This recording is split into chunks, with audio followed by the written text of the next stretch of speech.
Hey, what's up, Matthew? Sorry, I wasn't as prepared.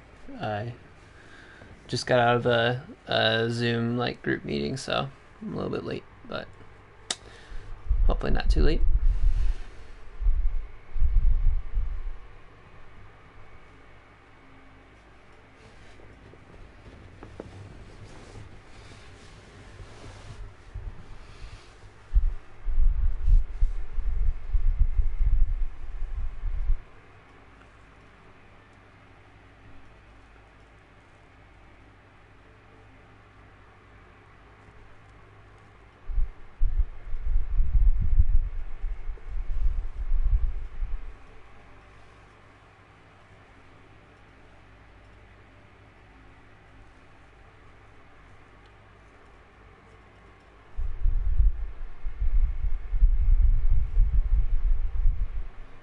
Oops, I refreshed the page at the wrong time. Did you make another comment there?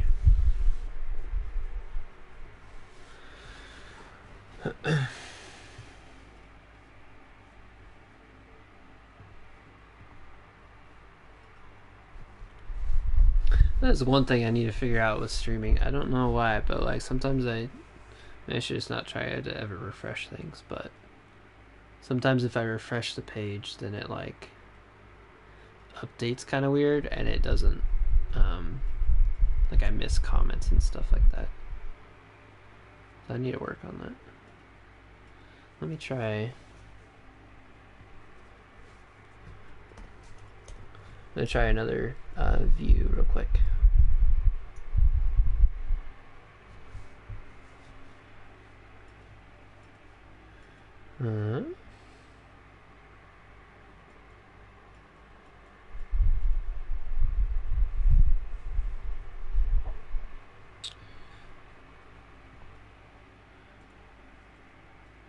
Oh, Tabor's here too?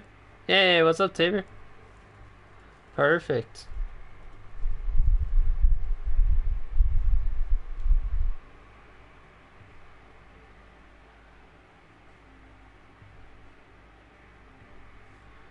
That works awesome.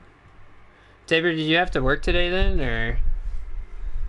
I know you said maybe you couldn't make it, so I don't know if you just had something else going on or weren't feeling it or what. I'm glad you're here, though.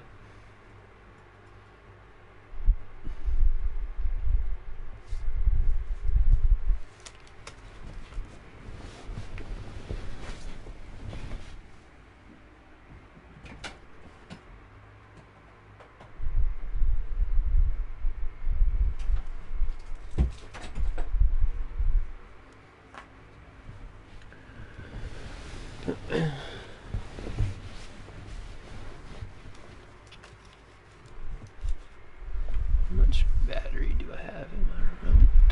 Alright, we're good.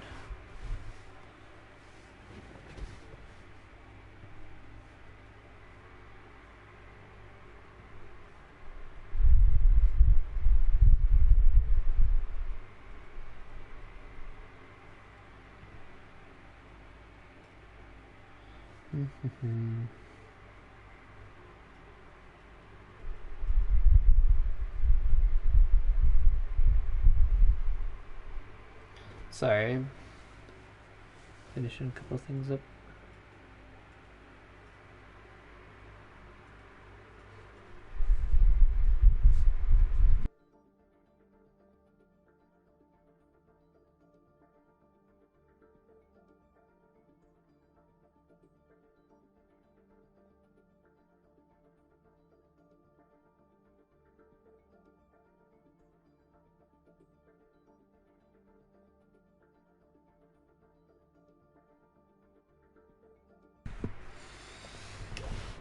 Yeah, I worked into 7, possibly hang out with friends. That was why I was probably not gonna make it.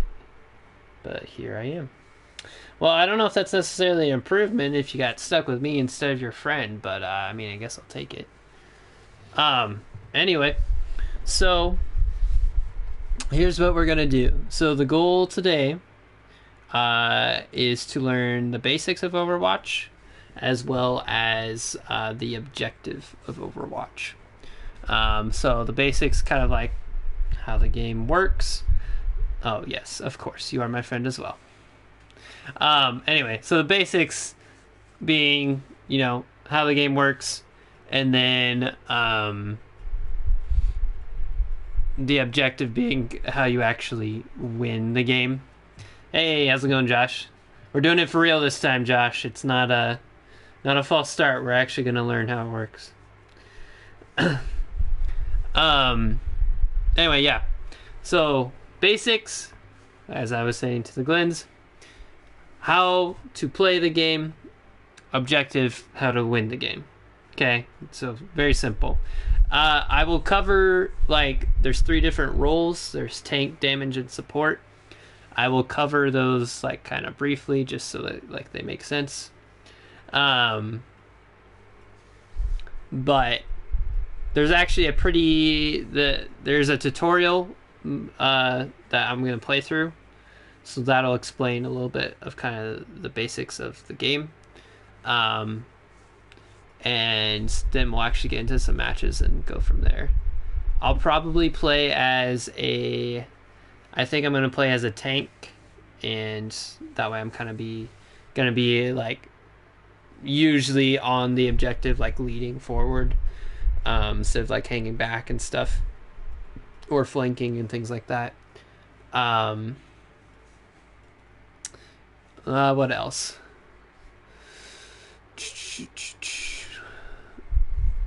I think I maybe had some other things I was going to talk about, but I'll try and remember those as I go. Anyway, one thing real quick. I'm going to... Oh, yes. This is my proof that I have... I'm not totally...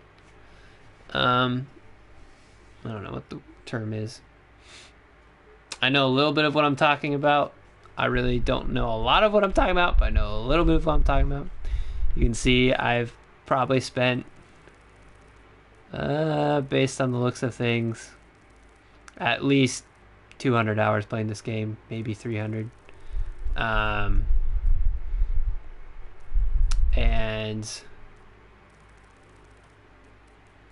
I'm not actually, I'm not a super high rank at all. But currently I am platinum in both tank and support, and gold, just barely gold in damage. Which, how the rankings go in this game is, your rank is how good you are at the game, kind of. It goes bronze, silver, gold, platinum, diamond, masters, grandmasters, and top 500. So I am the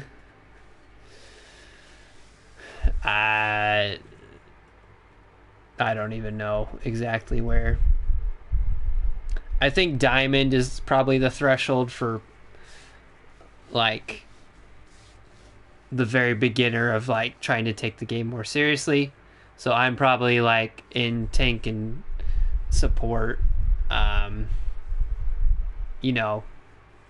almost trying hard. I'm almost a try hard at this game. We'll go with that. That's my current skill rating.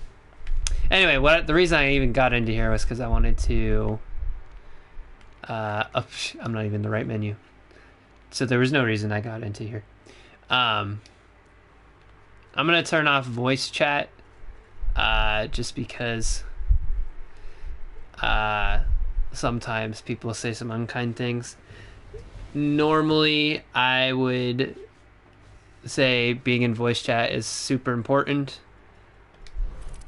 And I mean, I wouldn't say it's rare, but toxic players in this game are not quite rare, but they're uncommon. But I'm going to turn it off because I'm just going to play quick play, so it really, communication doesn't really matter because there's no consequences in quick play. It's just kind of everybody do what you want, and maybe you'll join together a little bit. I'm going to turn that off. Yep. Okay. There is my big intro. Let's actually play the tutorial. Let me know if I need to turn anything up or down and all that jazz as usual. Looks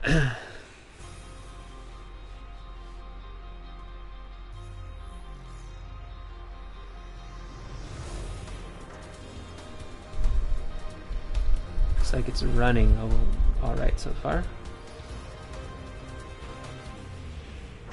Hello, Soldier 76. I am Athena.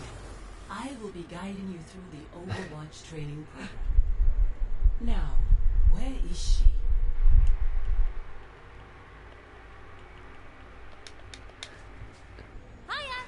Am I going to be playing the Transformer made of Legos? That is Bastion, and that is a really cheesy DPS character, and no, I am not going to be playing as it. But yes, I have the Lego Bastion skin, and it's my favorite thing. Not quite. It's one of the best skins, though, for sure. Follow Tracer as she moves around the hangar. Oh, I wasn't paying attention because it's teaching me control sticks. Josh, do you have much experience with this game at all? Keep following Tracer. I know Taylor and Matthew don't have a whole lot. Excellent. Jump up onto the ledge and go through the blast door. I like Legos. I like Legos too. I played with Legos some yesterday at the daycare. It was fun. Please proceed to the highlighted area.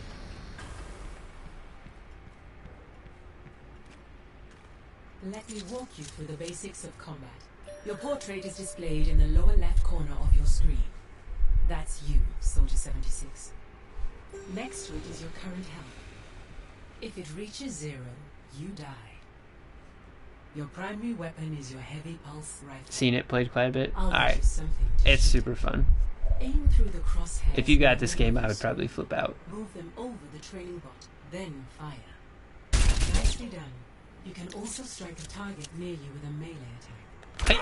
Enemies in the field may be a little harder to hit than that one. Let me get you something Understatement. more challenging to shoot at.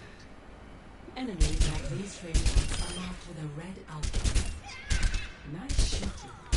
Damaging an enemy causes their current health to be displayed above their head.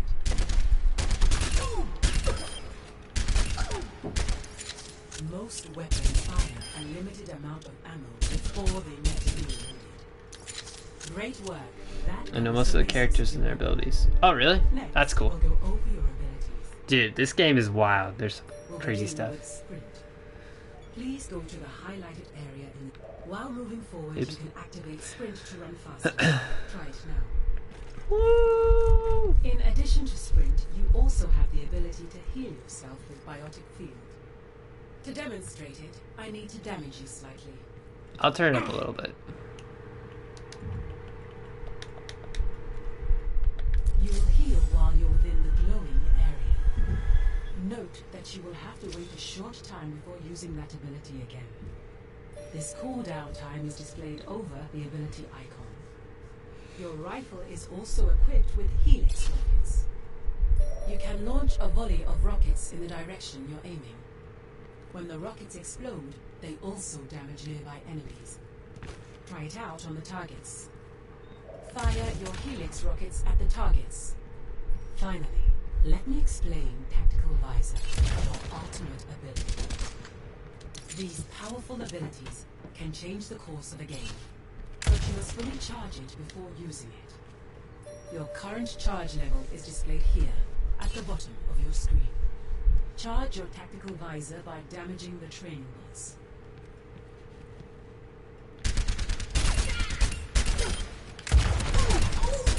So, as a lot in a short period of time. Ultimate is 50% charge.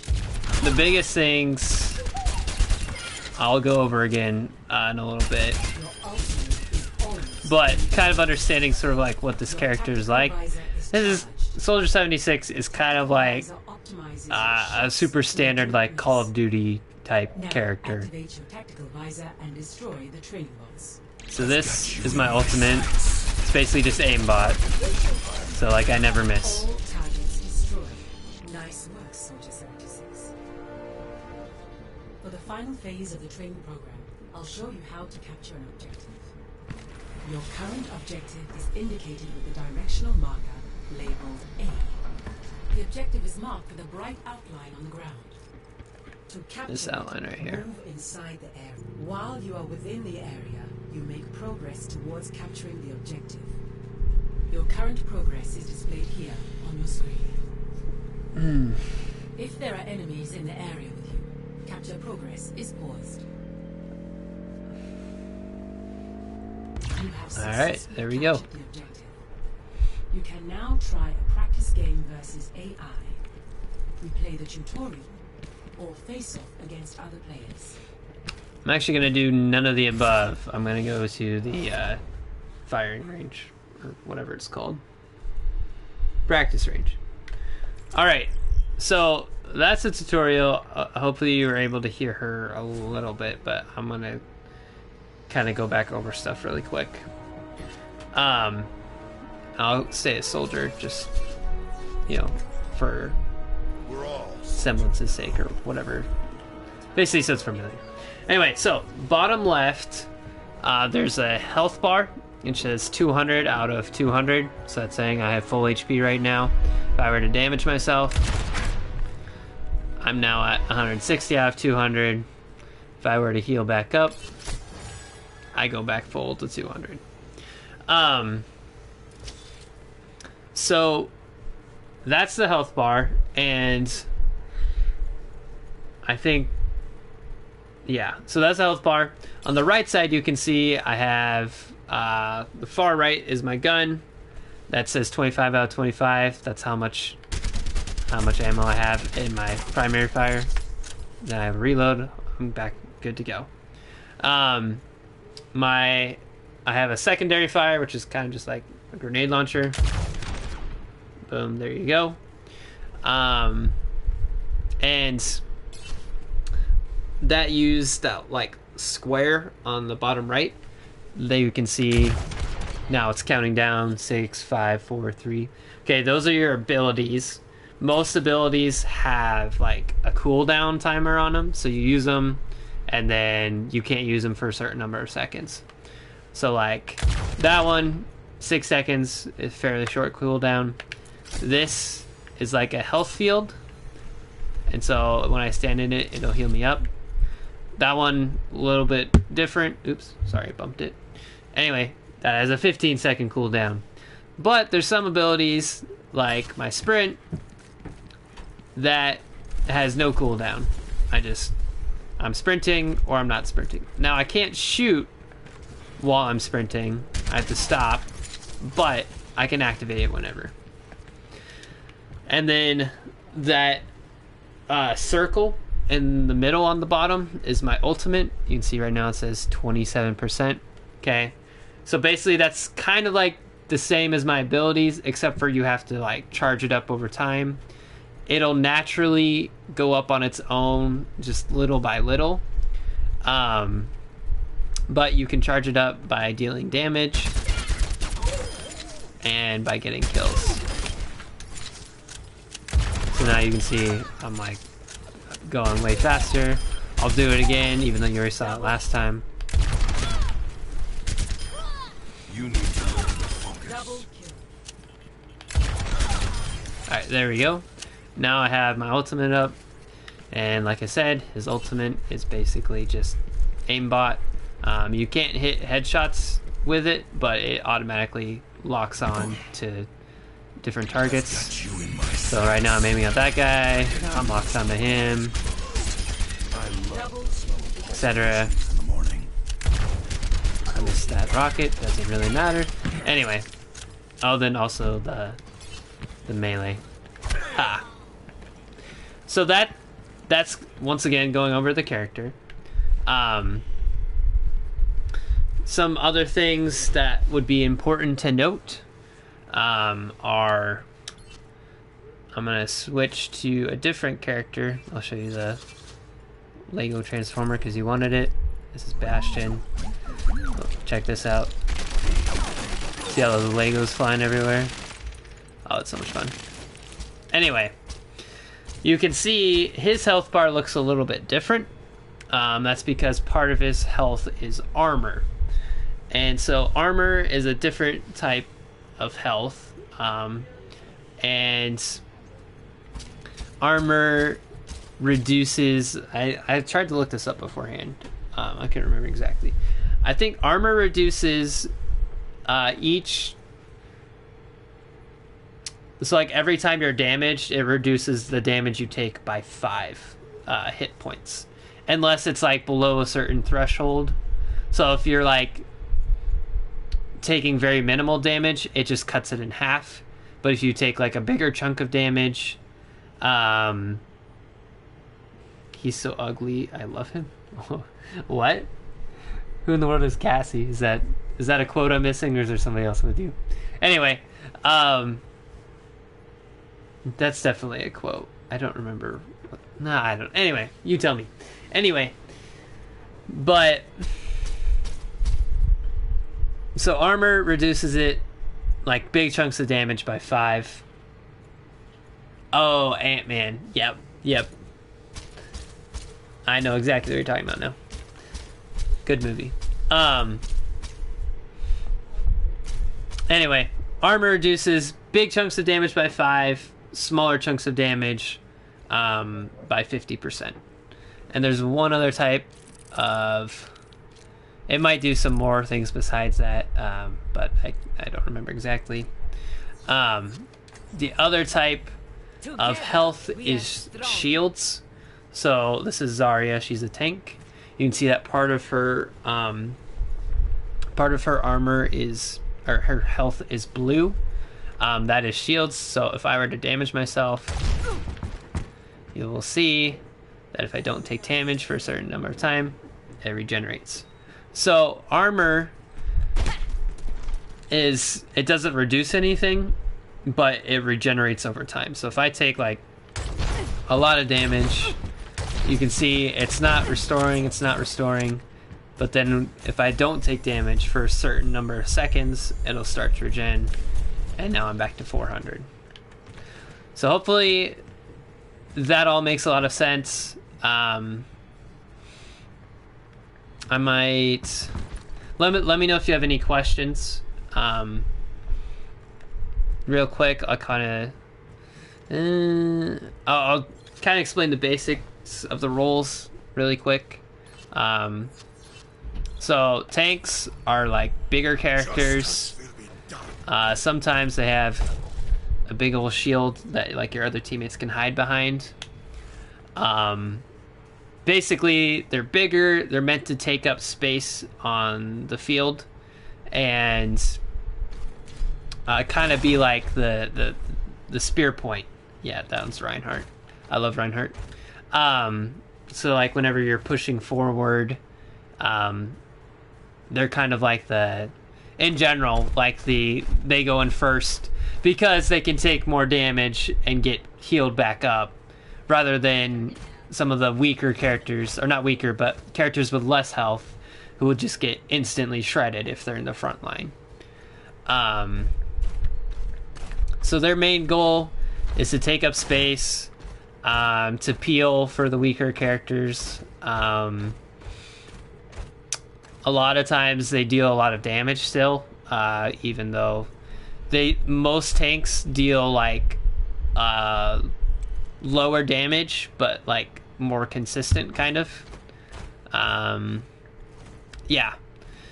Damage characters, there's so many different characters. This is Pharah. She can fly, she can shoot rockets. You can see she does a ton of damage. There's Tracer, who's a lot more mobile. She can like blink and then recall. Her gun's pretty sick. You gotta be in close for it. there's so many characters. You've probably seen Widowmaker before. One shot. Matthew, you probably would like this character. Headshots. The blue 16. That's the good question. That's the amount of health on his shield.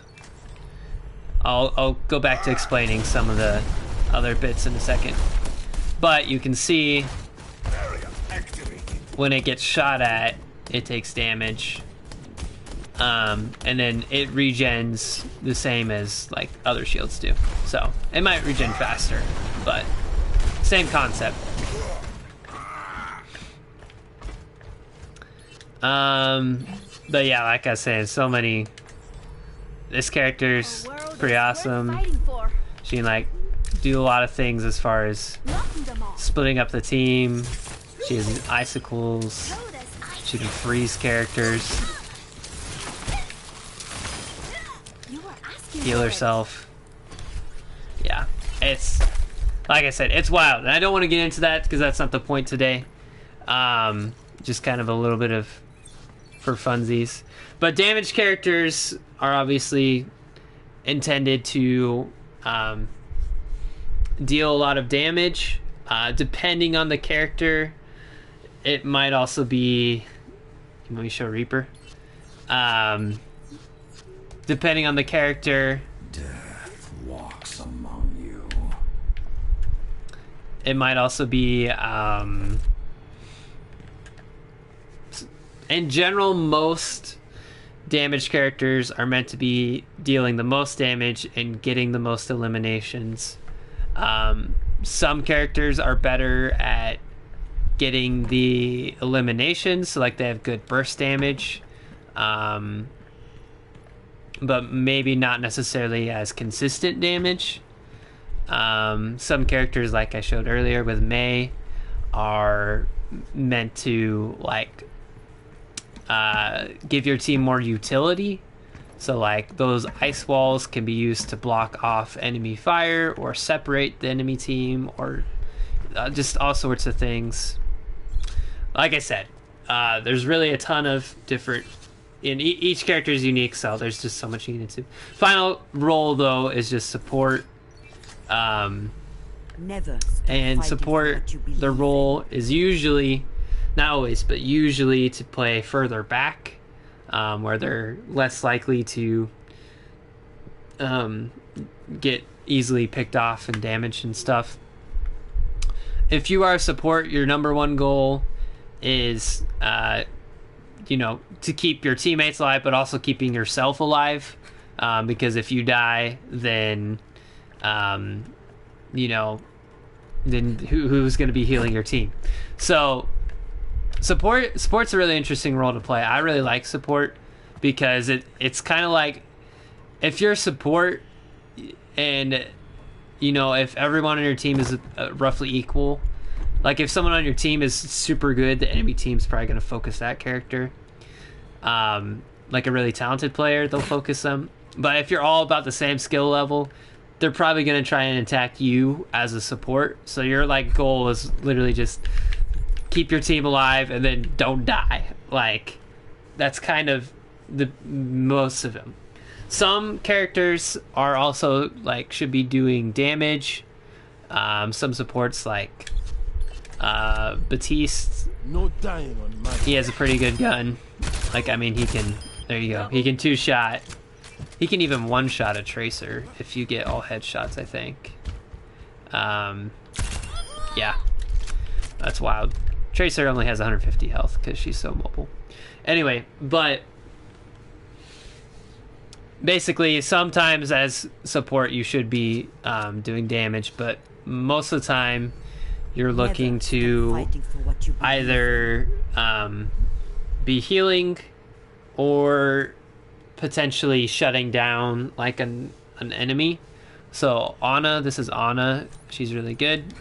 I like at least I like playing her a lot. And you can see right here, she has a gun, and when I shoot my teammates with it, he died. That's all right. When I shoot my teammates with it, it heals them. You can see this guy, he's about roughly half health now. I shoot him, 1, 2, now he's back to full health. And then she has like the sleep dart, which is really important for like ultimates. It puts, like if an enemy is using their ultimate, you can put them to sleep for a few seconds, which kind of negates their ultimate. So they're kind of like the consistent over time and potential for like big plays type role. So anyway, that was a lot to take in. The most important things I think you need to know are just there are 3 different roles. They have different roles because that's why they're called roles. They have different jobs on the team. But hopefully you get kind of how abilities work, kind of how, health works and stuff like that. So with all that, we can actually jump into some quick play matches. If I get the chance, I'm probably going to play as like a main tank. I'll maybe show off an off tank, but because we're focusing on the objective, don't worry as much about the characters. I'll probably play Reinhardt because he's really simple. He's a big dude, swings a hammer, in my case with this skin, an axe. And then he holds up a shield.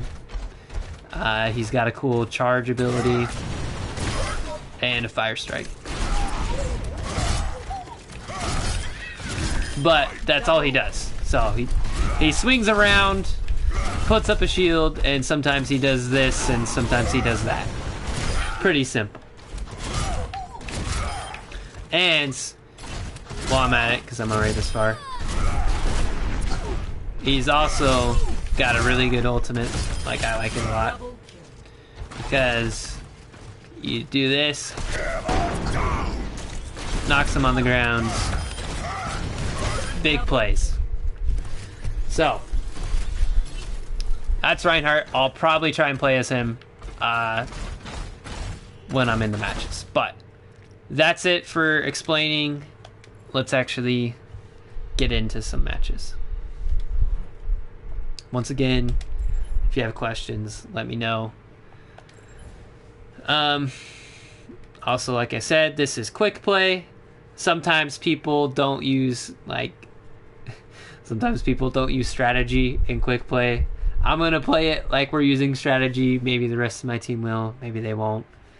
Yeah, quick play's a little bit different, but hopefully I wanted to play it because there's no consequences for me if I'm trying to be talking and explaining stuff when I should be focusing on the game, kind of, Traveling to the right. So, we are focusing on the objective. Let's see if we're on attack or defense. We are on defense. Normally in competitive... hang on. Okay, that worked. Normally in competitive, there is... let me double check this. I'm not in the chat. Nope. Okay. Normally in competitive, you would play on attack and defense. In quick play, you just play one round and you're either on attack or you're on defense. So we got defense. Teams of 6, 2 tanks, 2 damage, 2 support. In this mode, this is called escort. That's this type of mode. There's 4 different types of mode, or there's 4 different modes you can play as. There's escort, assault, control, and hybrid. On escort, this payload right here is the objective. If their team is on it, it'll move forward. If we're also on it, it stays still. They are running a bastion, which is not good for us. Their Moira is being really stupid. Anyway, so we need to try and defend that. But if you look in the top right, there's that red bastion icon. And he's murdering all my team. So if I were to push forward, I would instantly die because we don't have numbers right now. So I have to fall back and probably fall back really far. Honestly, I might have to switch off. I don't know what we're going to do against this guy.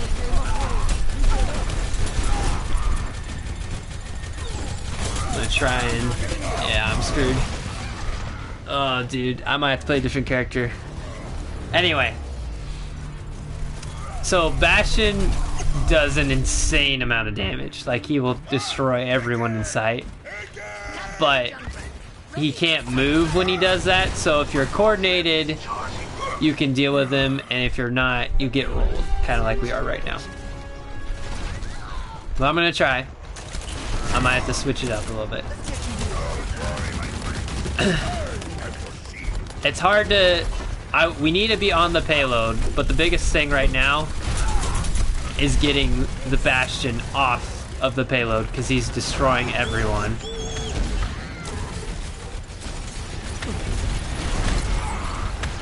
Which I hope they come after me a little bit because I have my ultimate. I'm gonna try and get out of here.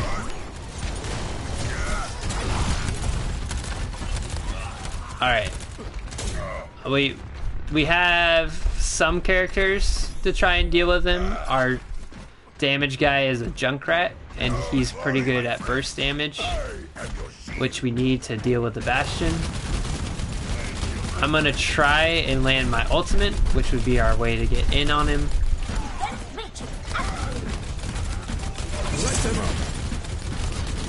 Unless I can get...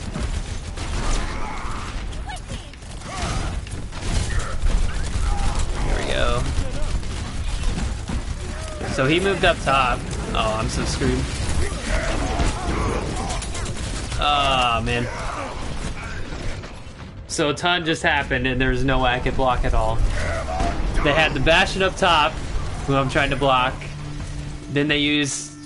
The D.Va used her ultimate, which is a big bomb, which if I don't block, we all die. But then because I turned to block that, then the other Reinhardt used his ultimate on me. And so basically, they used a lot and easily won the fight. This Tracer should die. She's being too risky.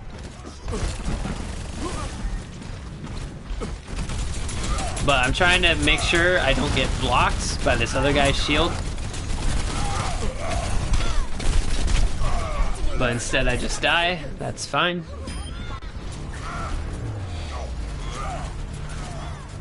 Man, there's a ton going on. Hopefully I can try and still keep this. I was not wanting to fight a Bastion in my first explanation because it's a wacky thing to try and fight against. But looks like we finally stabilized, which means I can set up way easier. So I want to hold forward probably this corner right here, because that means I can put my shield up for my team, but then if we have to, I can back up behind it and even further to the second corner. That payload isn't moving because there's no enemies on it right now. I'm gonna try and push forward on this. Oh, shoot.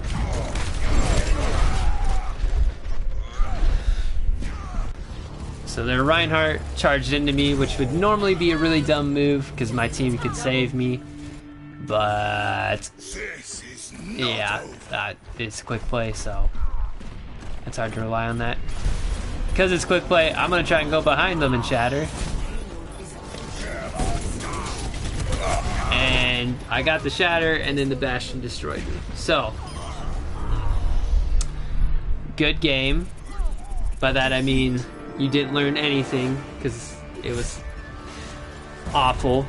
But, yeah, we'll just go again, and hopefully you can learn a little bit more.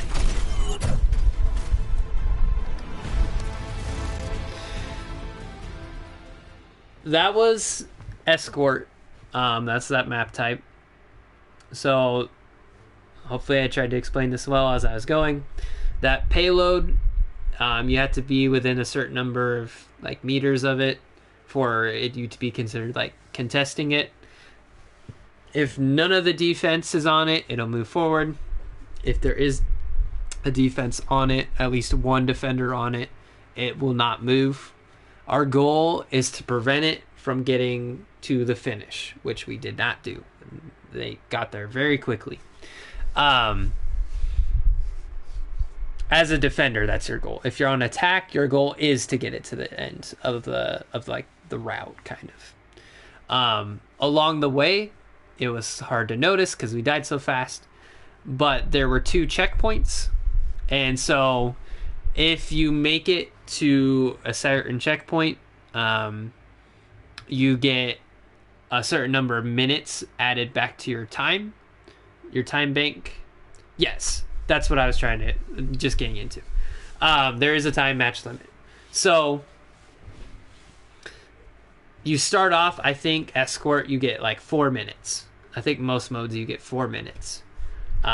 Control is a little bit different because it's off percentage, but the other modes, you have a time bank, and if you at some point, if your time bank hits 0, if you're still contesting, it'll go to overtime, and when it's in overtime, you have to continue contesting it, if you're on attack, until it like reaches the next checkpoint and you get more time, or it reaches the end and you finish the map. So there is a time bank, which was hard to notice because their time bank was massive because they just rolled us. And I really didn't know what to do against that because we had a lot of characters to deal with the Bastion, and yeah, I wasn't playing any of them. I was playing a different character. So anyway, I'll probably just try and go again. Hopefully it'll be a little bit more normal match, so it's easier to explain what's going on. But what I really want to get at is just that payload part. You can see sometimes I was right on the payload. Sometimes I wasn't. And the reason for that is, like, it depends on if any of your teammates are down. So if you're at a disadvantage in numbers on your team, then most of the time you don't want to be right on top of the payload, because you're very likely to die, and then they're just going to push it for free. Whereas if you were to fall back, like I did, there's a chance you can regroup with your team and win a clean fight, which will reset them back to their spawn. And then, you go from there. Which, oh man, there's so many parts of this game. I didn't even talk about spawning. There is respawn. Obviously, you saw me do that. So every time you die, it's 10 seconds before you respawn, in like your spawn area on both sides. Defense has one, attack has one, and depending on the map, if like once you hit a checkpoint, your respawn location will change, so it's a little bit closer to the objective. But basically, if you can, the more kills you get, the more times you're sending an enemy to their respawn point, which that takes 10 seconds for them to respawn. So you are basically draining their time bank, which that's kind of part of the objective is time. So the goal is to, even if you don't win a fight, to like stall as much time as possible, kind of. It depends a little bit on situation, but basically there's the actual objective on the map, which was the payload in that case, and then there's also the objective of the clock. So you're trying to balance the two a little bit. Yeah. I'm just gonna jump into another match. Hopefully they won't run they won't run Bastion, because that's harder to deal with, but we'll see. I hope, I don't want to just explain away, so I'm hoping that if I can kind of explain and then show, explain then show, it'll eventually like start to make a little more sense. Alright, so now I just had that whole talk about the time bank and stuff.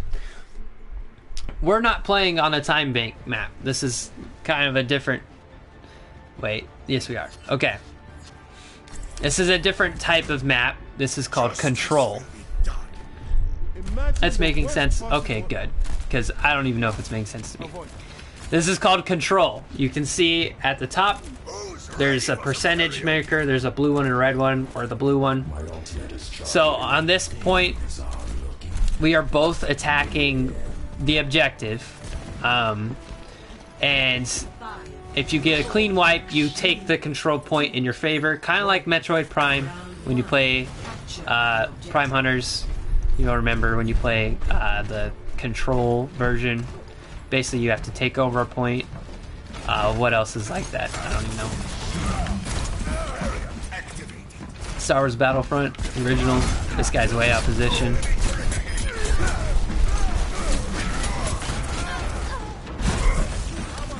Hopefully I get some healing and I don't die. Because we are very winning the map right now. Someone else needs to contest other than me. Because I don't have health. There we go. Okay. So you can see we're capturing it. Boom. It turned blue. That means we are currently capturing it. As long as we're capturing it, it's going, like, as long as we have control of it, which we just took control, that percentage is going to go up. This Lucio is way out of position.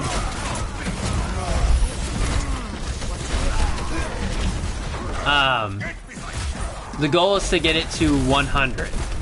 Now, in order for the other team to flip it, my shield's gonna go down, so I need to back up. Hopefully my Ana realizes that and she doesn't die.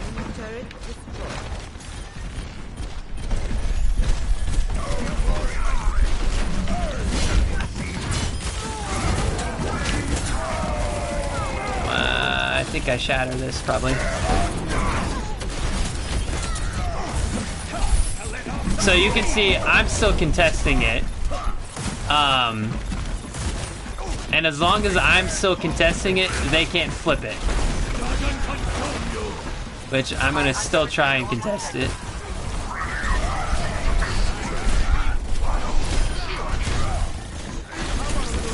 So that whole exchange, they had won the fight. Like, they had way more numbers than just me. But it was like 2v1 for a little bit there. But because I was still on the objective, it didn't flip over into their favor. And so now we still hold the control point. Which realistically, I probably need to go up. Where you fight these maps is kind of a little bit different. They're going to try and come in from down below. One guy, he's not going to get there. I don't think they're going to... Nope, this guy got him. So it's a 99 right now. And they might win this fight, actually. I'm being stupid, don't do that. But we'll see what happens. I'm gonna die. Yep, okay. They're gonna win that fight. And now it flipped into their favor. You see it went to overtime because they were still touching the point. So we couldn't win as long as they were still touching it. But now they flipped it into their favor, but we're all the way at 99. So if we win one fight and flip it to our favor, it's pretty much a guaranteed win. Especially if this character is doing this. I'm going to try and charge up my ultimate, which is probably going going to be what we lead in with.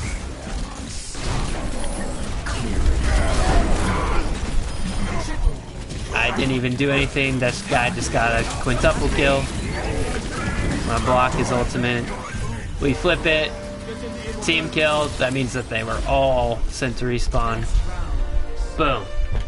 There we go. That was a much better round. Easier to explain what's going on. So I personally don't like control maps as much. I like escort maps the most. But yeah, so these are played in a best 2 out of 3. So if we win this control map, then we win, like, the series. If they win, we'll go to one more map. I feel like it's... What, you can karaoke now? Hold on a second, where's... I didn't know this was a thing! I'm gonna stay in spawn to try and karaoke.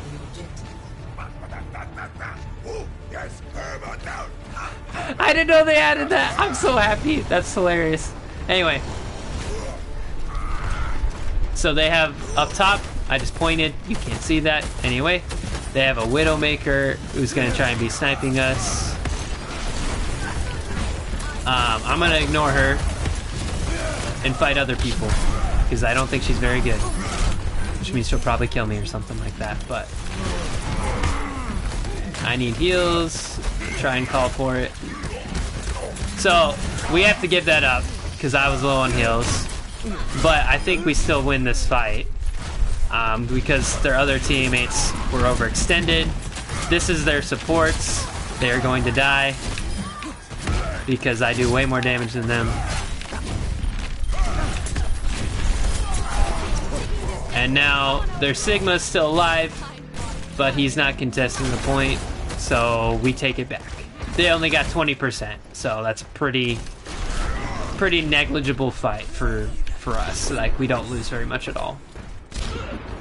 Their Widow is better than our Hanzo, apparently. I'm gonna try and fight him right here. Get my ultimate up. Do that, because why not? Hope it looks cool.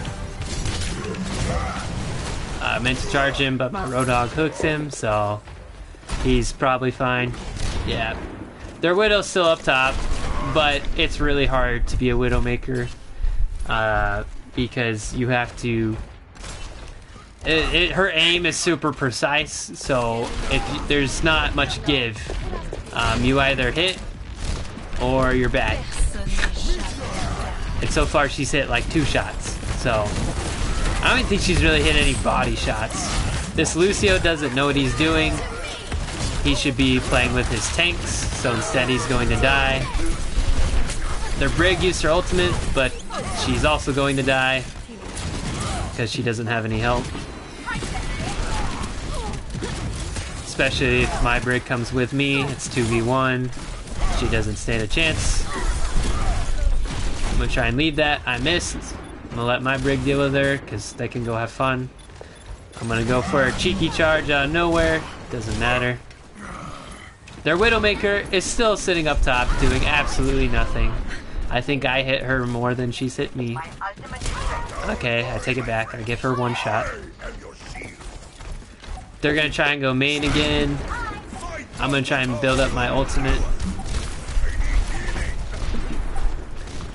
If they don't touch the point in the next couple seconds, we win. I don't think they're gonna touch the point. I'm gonna make sure they don't. Look at that, 4 gold medals. That means I was doing a lot in a lot of different areas, but it's quick play, so it doesn't really matter. I do want to watch this play because it was pretty good.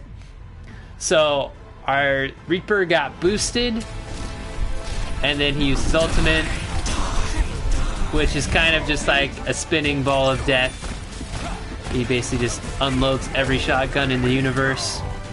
I also shattered on top of it because why not? There you go. That was round 2. That was Control. That type of map. Much better round. I'm hoping to get one of every map type.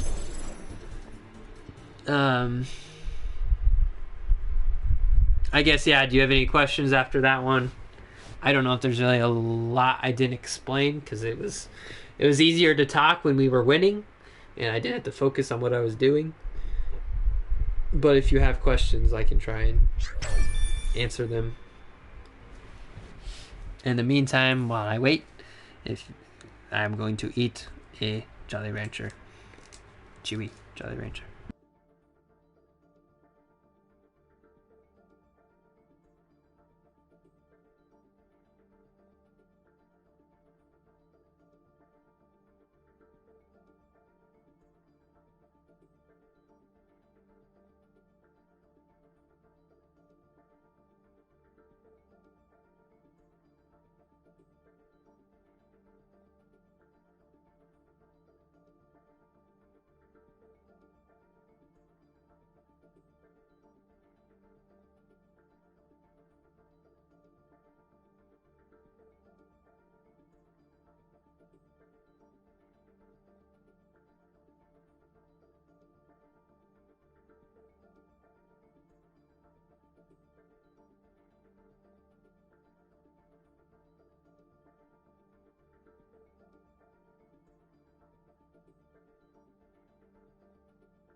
That was good, Jolly Rancher.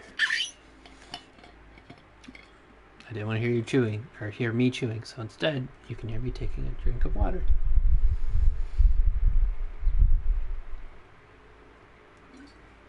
Proof that I'm hydrating. No questions. That was fun. Watching you beat up on them.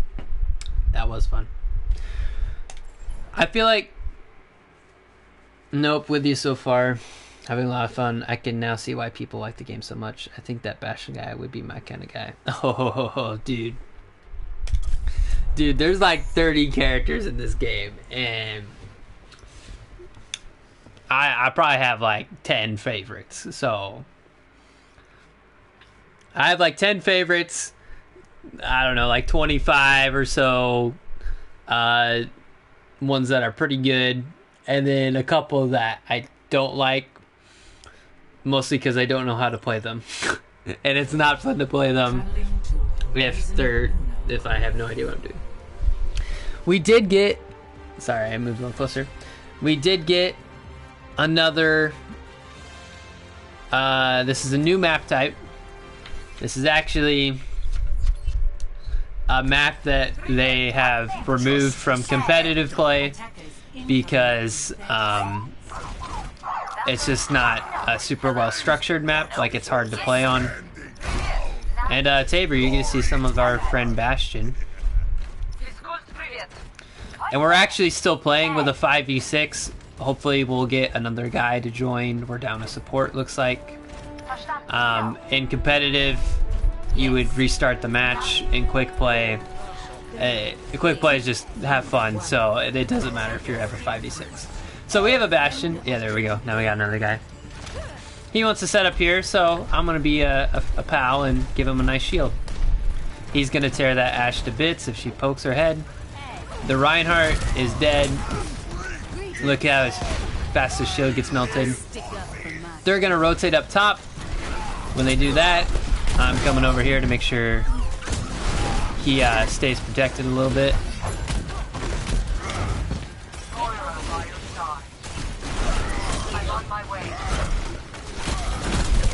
Oh! I hope I get healed. Thank you. Ah! I'm still low on heals. I'm so screwed. Ah! But I think he would probably at least be my favorite character to start with, and then probably remain one of my favorites. Dude, Bastion is a ton of fun to play as, unless you play against a team that's coordinated. In which case, he feels like trash because he can't move when he's doing maximum damage. He can still do a lot of damage and be mobile. I can't contest that. That Reinhardt should not have done that, but he felt like it. This is quick play, who cares? I'm gonna die probably. Yep. He wasted his ultimate, but it's quick play, who cares? Anyway, so we lost point A. This is Assault, so they have to take... They have to take 2 points. So they captured the first point. I'm gonna try and rotate up top. So we have the high ground. High ground is very important to have in this game. I forgot to talk about the objective because I was talking about Bastion. Anyway, that was our first point. Our Bastion should not be that far forward, but who cares? I think he's gonna get away with it too. I'm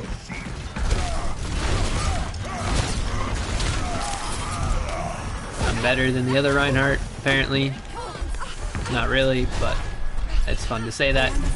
As you can see, our Bastion died because he was way too far forward and had no heals.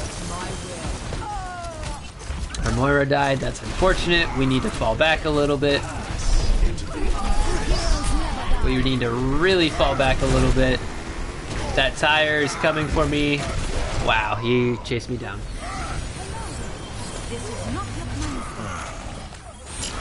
Oh, I got rezzed. I wasn't paying attention. I'm gonna try and shatter if I don't die. I'm going to die. That's okay. It's 5v5. We have closer respawns. It's 5v4. We still have closer respawns. We should win this fight. We might not win this fight. I have shatter. We should win this fight. Okay, they just ran away anyway. So,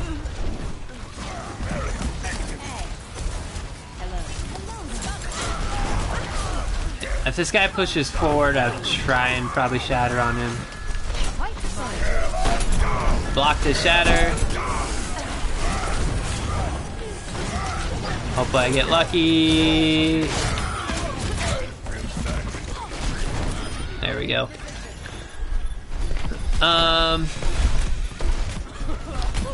Sorry, I'm still not trying to be talking about the objective, and I'm not doing that right now.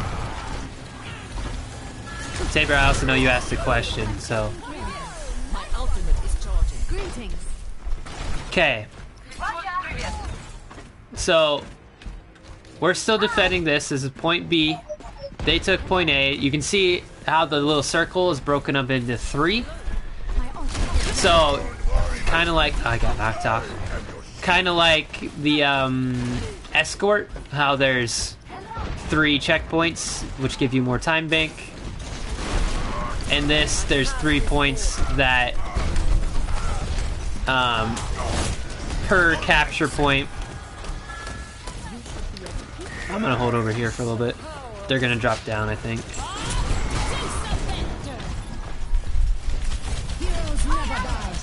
This Bob is destroying some of us. Just try and kill their Ana if we can. I'm gonna die to this tire. Yep. I can't do anything about that. I think we're gonna lose, and then I can talk a little bit more. Nope.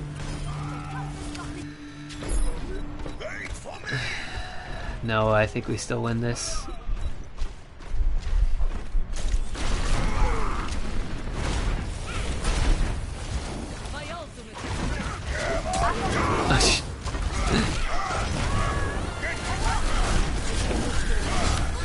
This Reinhardt's gonna die because he's by himself. Doesn't matter if he gets all those kills because we have respawn advantage. I'm gonna rotate back up top because you want the high ground. Hopefully our Bastion does too. Yep. So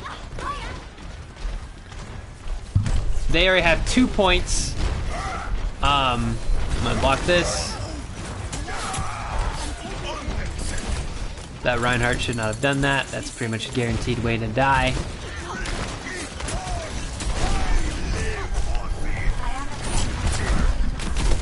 And you let my shield recharge. I'm gonna try something cheeky. I'm gonna jump around and shatter on him. I'm gonna do this for the heck of it. No, I'm gonna run away. 30 seconds remaining. So, if they get one more tick on this, they will win. That's like each third is generally called a tick. We gave up just a little bit earlier. You make capture progress on the point. Kind of the same way you did on that control point earlier. Block their shatter. We actually need to get on the point where I hope we don't lose. Oh my gosh, we're gonna lose. No! We lost, dang it! Ah! That was so stupid. Okay. So, sorry, I was not paying attention to what you guys were talking about because I was trying to focus on what was going on. I'm gonna leave the game real quick and try and recap what happened and also answer questions. Tabor, so gauge the situation and decide how much damage you want to do based on your current health level. I take it's not quite that easy. That's not a bad way of describing it. Gauging the situation is pretty much the whole game. Because the game evolves so much depending on which characters you have alive currently, where you're located, and basically in the end what you're doing is gauging sort of like risk rewards all the time. So like that Bastion up in the front, right, like what he was doing earlier, he had full health, right? But the rest of his team is played super far back, closer to the point, so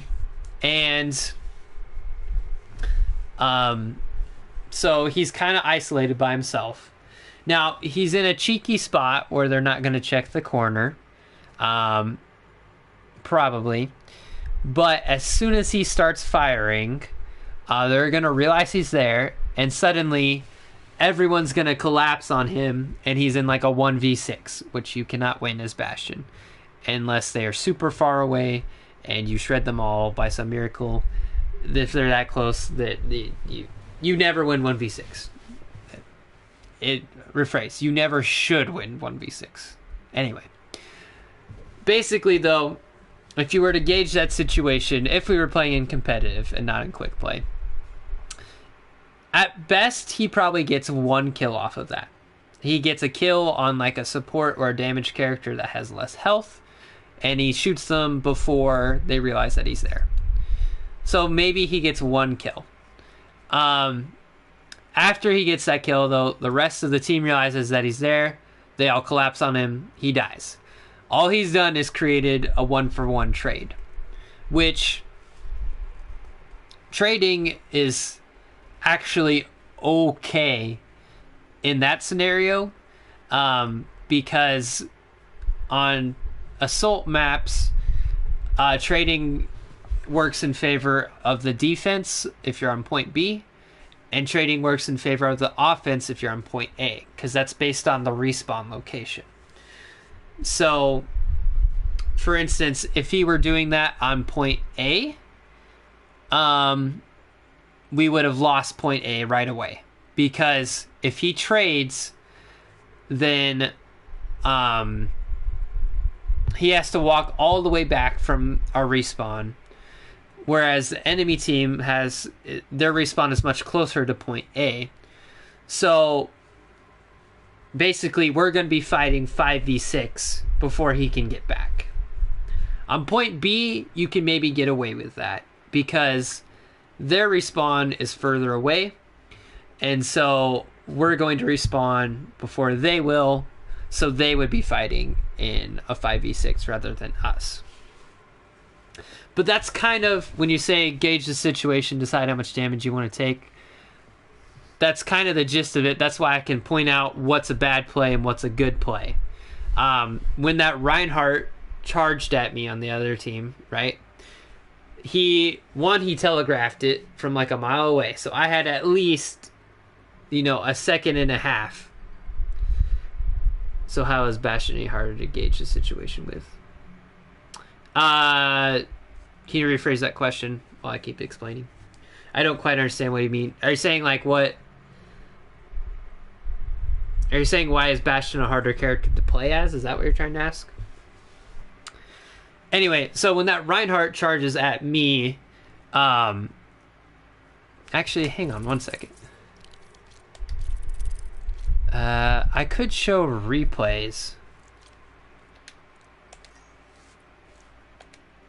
I'm gonna try and do this. Let's try this, because there's a lot of good examples of good and bad play on this. So it saves your matches for replays, Traveling to Horizon Luna. and I can like pause and stop, so it's a little bit easier to look at what's going on. Ready for battle. I kind of forgot about this actually.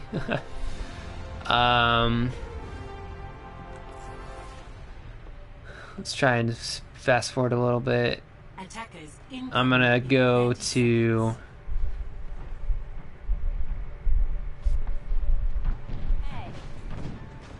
start of the map right here. Yes. Now. 5, 4, 3, 2, 1. Attackers Pause. incoming.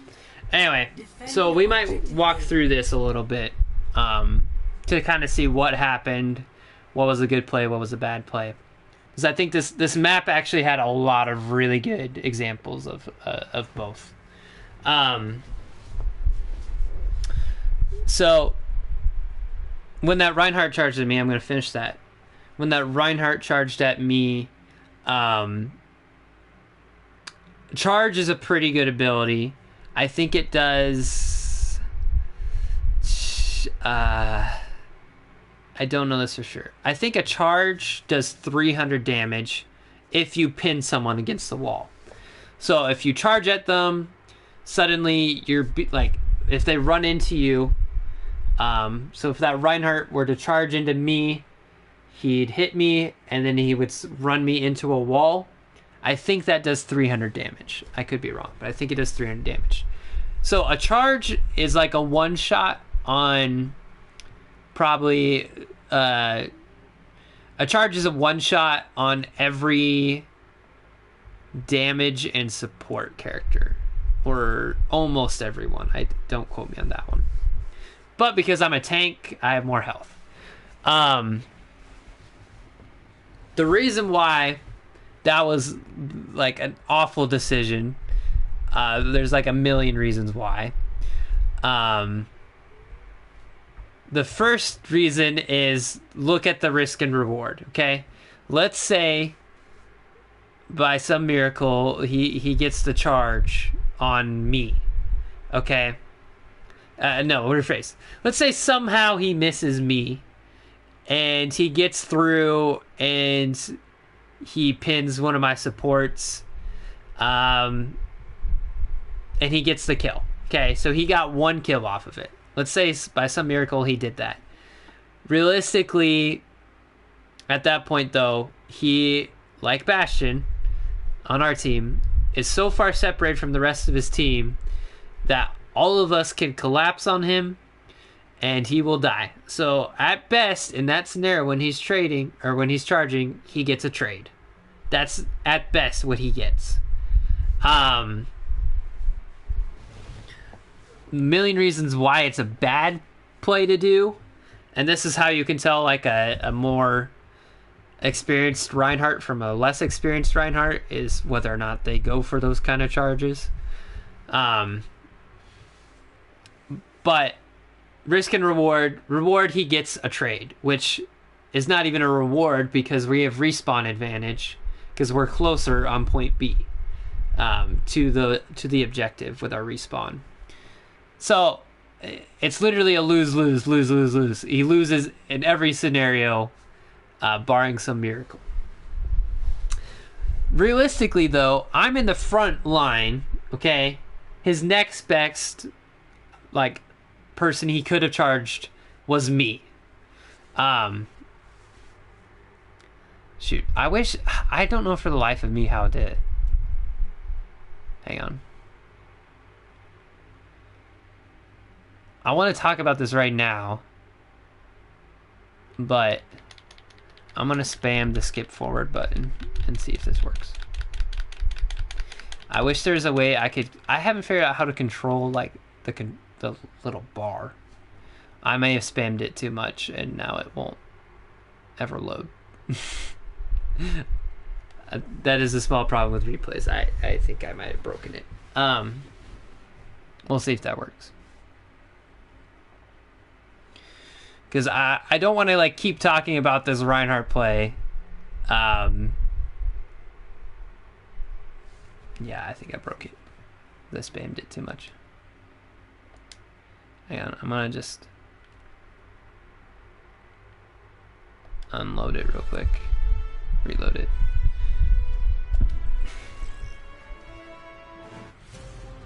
Traveling to Horizon Luna Colony. I really wish I knew how to control the bar. It's probably something stupid to control it, but I don't know how to do it. It drives me nuts. Ready for battle. I'm just gonna come back and talk about the Reinhardt when it actually happens in the match, because it'll be easier to see what's going on. So I'm just gonna walk through the match and come back to it, even though that's not on the point I was trying to make. I think it overall will work better. Yes. Not. 5, 4, 3, 2, 1. Attackers incoming. Okay. Defend objective A. Let me recheck. Because Tabor, I know you've been talking a lot in comments, and I've been talking a lot also. My day went pretty well. I was very tired, but the kids weren't as crazy at the daycare, so it wasn't too bad. And yes, I was retired by that Junkrat ultimate. Okay, and then you should be able to see a little bit why Bastion's harder to play. Let's look at our comp right now, which obviously we were started with a 5v6 at the beginning.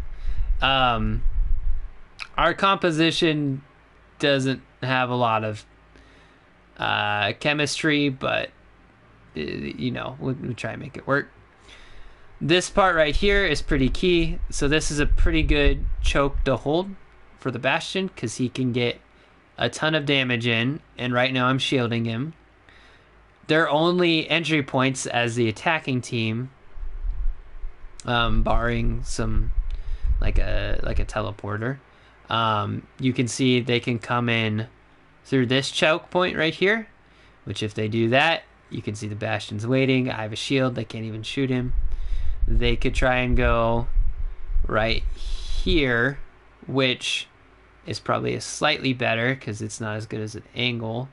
And maybe they can make that small gap right here. And if they get over to here, our Bastion can still see them. So it's basically they have to play smart or they're going to get shredded. You could also, you know, take high ground over here, but you can't push forward. You can just shoot at him. So we're, as a defense, in a pretty good spot. Now let's look at them, because we lost this point. Let's look at them and see what they do. So they run forward a little bit. All right. They actually have a pretty good character for dealing with Bastion, which is Junkrat right here. The reason for that is Junkrat has a grenade launcher, which is like it'll launch a grenade into a certain location, and that location, basically, if you get hit by a grenade, it deals like 120 damage. So it'll two-shot most characters who aren't a tank. Bastion is immobile while he's in a turret form. So this form right here, you can see he's like on all four. Basically, he becomes like a sentry turret and puts out he's like a Gatling gun. He puts out a ton of damage. But while you're in that mode, you cannot move. Which means Junkrat is a good counter for him, because he can, normally those grenades are like harder to hit because characters are always moving. So you kind of spam it into a general area, And in this case, we're all grouped up, which is great for him because that means he can be shooting grenades into us and just unloading damage. So he's a decent Bastion counter. Let's see what they do though. So he doesn't even pop out at first. I'm gonna actually try and back this up a little bit. Attackers incoming. I was going on like 2x speed and I didn't need to do that anymore. Okay, so he probably hears from his Ash or hears the gunfire and realizes he's got to find a way to get around this guy. So let's look at the different strategies they use to get by our Bastion. Because like I said, if you get shot by him, he will kill you very quickly. He's firing away at the Ash. Here's what the Junkrat decides to do. He lays a mine, which he can use to launch himself. If our Bastion was really good, he would have noticed that and shot him out of the air, but he's too busy focusing down below. I didn't even notice this. This is probably why we died. Our Zarya went down here by herself, which maybe she has a little bit of cover from the Bastion, but basically she's playing by herself. She can get healed by our Mercy a little bit, but she's more or less playing by herself. I want to see if she actually dies here. No, okay, so she gets away with it because the enemy team feels too much pressure from Bastion. Normally, you probably shouldn't get away with that. You can see, though... Back it up again. Ready for battle. Yeah, is that? Yeah. 1. Attackers Speed it up a second. Defend objective A. Alright. So, they decide to go through this choke. The Reinhardt shield will be able to take a Bastion. It can absorb a lot of damage, but it won't be able to take it for very long. You probably get like 3 seconds to move like from there to there. And the Reinhardt actually is not playing for his team very well, because you can see these two characters are by themselves without a shield. Ashe is about to die. Look at her health bar right there. And Zarya might die as well. The Ashe did die. The Zarya barely got away. Now, at this point in time, I know that the Junkrat is coming. He's going to try and sneak up the stairs on us to try and get around my shield. I already saw him coming, so I can be over here. I know that their Ashe is dead, so our Bastion doesn't need the shield as much, focused over here, because this is where the damage is going to be coming from. It's from our left. So I get ready for him. I see him coming. He does take a little bit of damage, which means that he's forced to move away. I went and scared the Junkrat, and there we go. So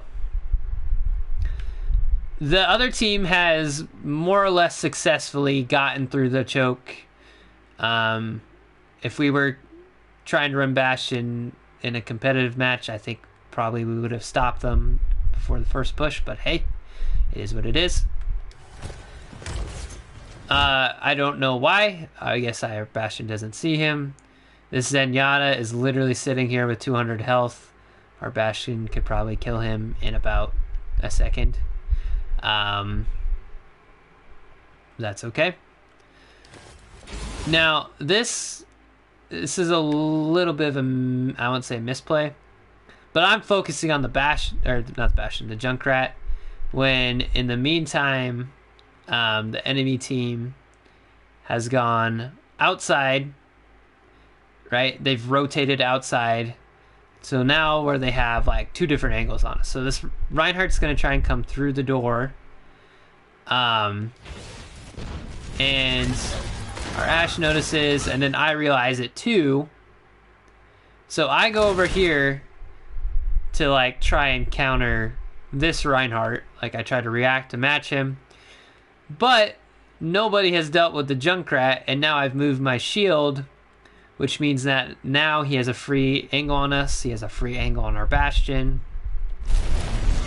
You can see I took a ton of damage. Our Bastion had to move again. I realize that the Junkrat's over there. I'm trying to block his shots. I have like no health. Our Mercy's healing other people. And the Junkrat tries... Our Bastion tries to set up again. I have low health. I die. Bastion dies. There goes our main tank, who's me. I'm holding the front line. I'm dead. Our main damage dealer, who's the Bastion, is also dead. They're in like a 6v5 or something like that. No, 6v4. And once you know it, we were playing 5v6 most of that anyway, because we got a bad we just started 5v6, so we were down a healer anyway. And yeah, basically they should easily win this. Our Mercy tries to go for a res. Does she get away with it? She does. So Mercy's a healer, and one of her abilities, you can resurrect a fallen teammate. But I'm already dead, and the Mercy is now kind of isolated. This Bastion is going to die instantly again because there's no one to protect him. There aren't any tanks. There goes... Actually, our Ashe did get a kill on the Ana. But they're all chasing him down. They get the Bastion. They're going to get this Ashe. Somehow our Zarya also got their Junkrat. I think some players were kind of trying to take on 1v1s. The Reinhardt charges in. You can see right now on the objective... Oh, I hope that beeping stops. It won't. It says there's 2 red and 1 blue. That means that they have currently, you can see, 2 characters on the objective, which is kind of that highlighted area.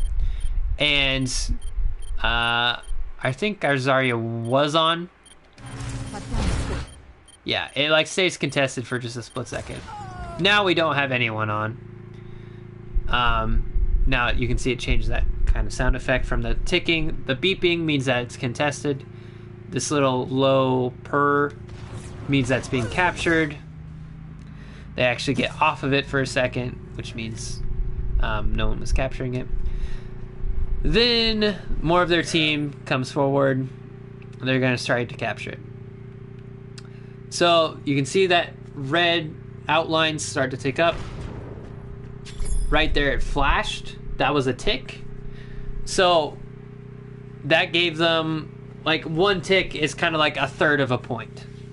And so if you get that, then next, like if they were to lose a fight, that bar doesn't go back down. It'll go back down to just that third. If they didn't get that tick and they made a little bit of capture progress, but not enough for a tick, then when they lose the fight, it'll go back down to 0. But because they got a tick, it'll basically save. That's like the first checkpoint. They'll get another tick here in a second. This was kind of wacky. I don't know what was going on. I realized that we were losing the fight, so I started to back up. He charged at me, did some other stuff. I don't even know. For some reason they got point again. Anyway, I'm gonna let this kind of play out for a little bit because this is just weird mid-fight. Eventually they got that. I'm gonna let them kind of restart. Okay. Let's see. Our Bastion, I don't think, is waiting to reveal himself. Hopefully this is when I get up top a little bit before he starts firing. I can explain this from what was earlier going on. That Zenyatta is way by himself. He should die. Yep. Okay. So now I can explain the situation from earlier that I already explained, but now you can actually see it. So they got point A pretty easily. Now, their respawns, this is to help kind of explain that a little bit. Their respawn is right over here, which you can see kind of the distance is like, okay, there's like there's a room there, there's a room there, and there's a room there. And then finally you have the actual objective, okay?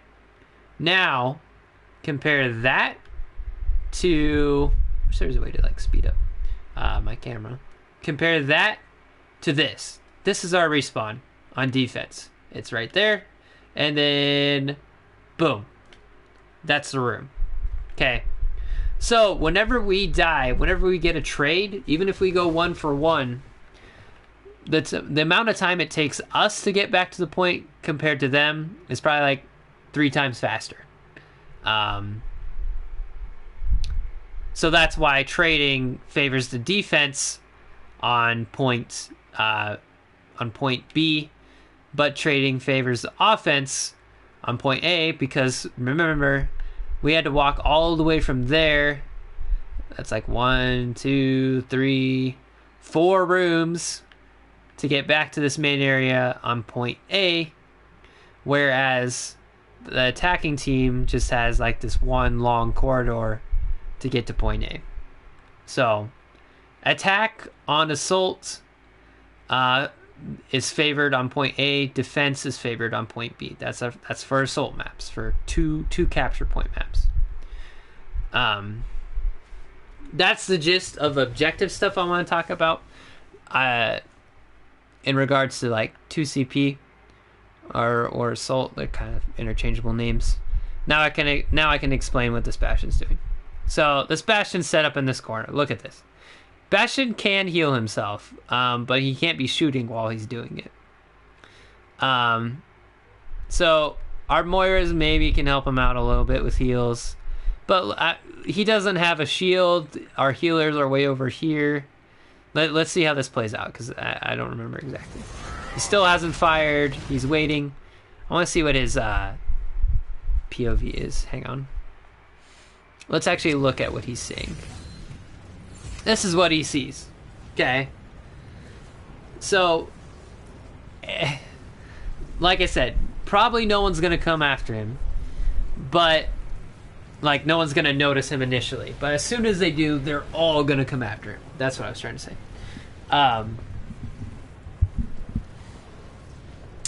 And so, let's go back out to the bigger point of view, and let's see what he actually decides to do. Because he's waiting to fire, I think. Because if he starts shooting the tank, he won't be able to burst them down as easily. Let's see what he does. He's waiting, he's waiting. Still waiting. Still waiting. Boom. Okay. So, he at least knows to pick a target he can take out. This is their Ashe. Their Ashe only has 200 health. So, it means he can probably burst her down in about a second. Let's see if he does. No. Okay. So, our Bastion's aim isn't even good enough to actually take her out. Let's back it up a few seconds.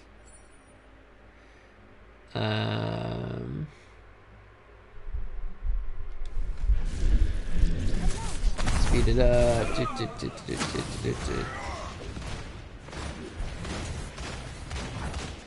Wait for the Ashe to pop out. Okay, here we go. So he decides to take out the Ashe. Let's look at his aim. Let's see how good he is of doing of shooting her. He starts shooting her, and his tracking isn't good enough to actually get the kill. So one, he doesn't even get the kill because the Ashe, in a pretty heads-up play actually, realizes she's getting shot from behind, jumps behind here, behind cover, and now the Bastion can't see her. He has no one to shoot at. He didn't get the kill. He's revealed his location. Now, the Ashe knows he's there, which means probably the rest of the team knows he's there. Oh, and hey, who's this? It's our friend Junkrat, who's a very big counter to Bastion. Let's see what he can do. 1, 2. Oh, wow. Okay, so neither of them got the kill. They both just lowered each other's health bars, which is interesting. Let's fast forward again. Trying to...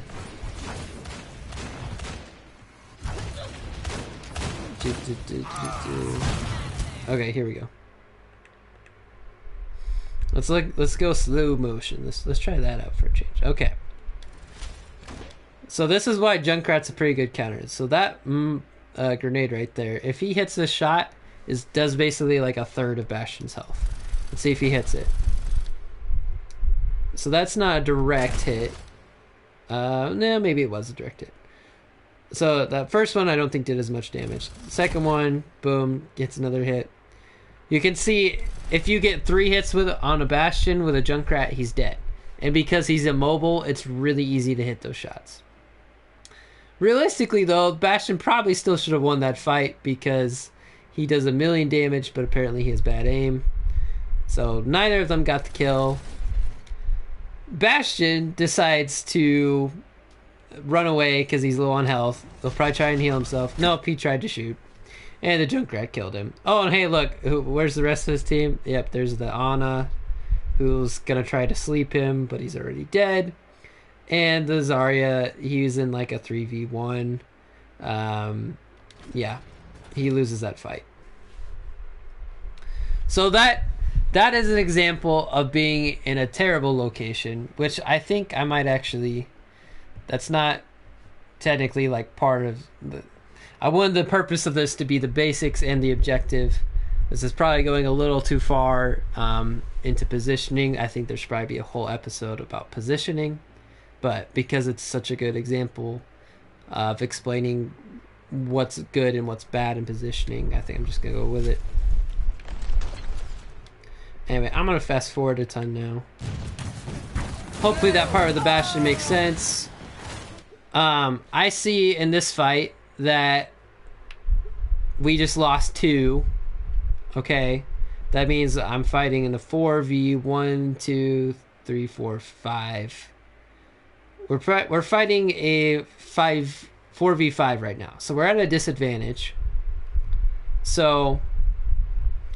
And I'm aware of that because I'm keeping track of the kill feed in the top right.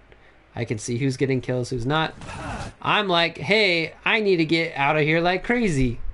They even push in with the Zen ultimate, which does a ton of healing, and he's invincible while he does it. Unfortunately, our Ashe is stupid. It doesn't realize that the rest of us are falling back.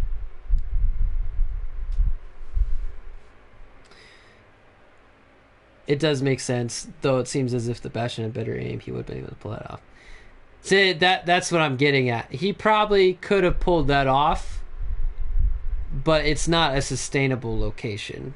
If he got 2 kills, if he had gotten the Ashe and the Junkrat, then maybe it's an okay play, even if he dies, because he dies 2 for 1.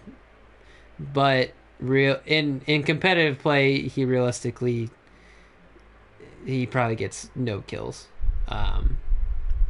But yeah. Anyway, glad you guys are still listening because I've just been talking for a while. I realize that I'm supposed to fall back. Our Ashe does not. Okay, she does eventually. Then I hear the tire, and I'm like, this probably is not the greatest play, but I'm just like, I need to get out of here, because what I'm trying to do is, let's see if I have Fire Strike up. Hang on, let me go back to my POV. Let's hide that. Okay, so if I can get out of here, then I can Fire Strike the tire. I'm kind of abandoning my team right here, but they have way too much damage coming at us. We can't do any damage to them because they have heals. Okay, glad you're having fun. They have way too much heals, and so we're just gonna get melted instantly from this, because we can't damage them while their Zenyatta is using his ultimate. So my reacting time, which sometimes my reactions are they're reactions, right? So it's like hopefully you've played enough of the game to react properly into basically to make the right reaction as quickly as possible. In my mind, it's to get out of here because one, I can't do any damage to them, and two, this, if I'm not mistaken, where is he? I could hear him.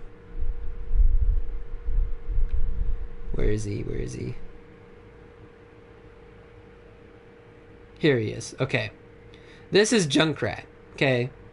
Junkrat is about to use his ultimate. I heard him say, we'll back it up. This is another important thing. Sound is super important in this game because it gives you a ton of information. Let's see. I'm going to speed this back down. Listen for this. He's going to say fire in the hole.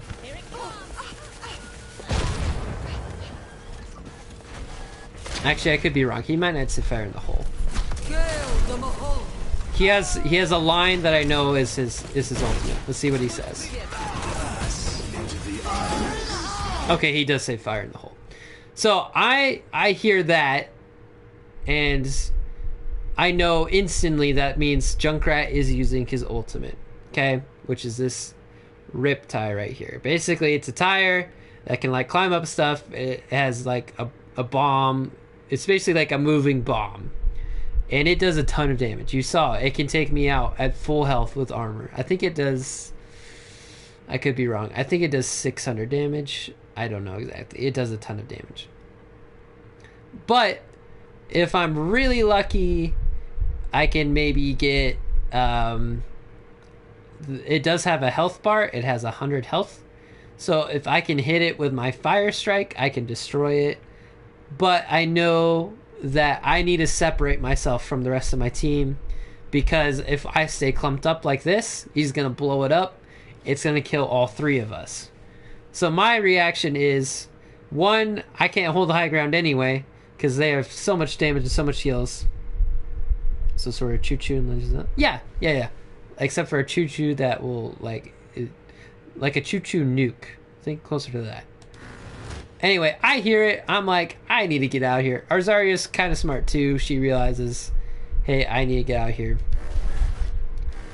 I decide to charge away to put as much distance as possible. Our Ashe decides to hide in the corner, which I think actually does work. Like, he doesn't notice the tire, her with his tire.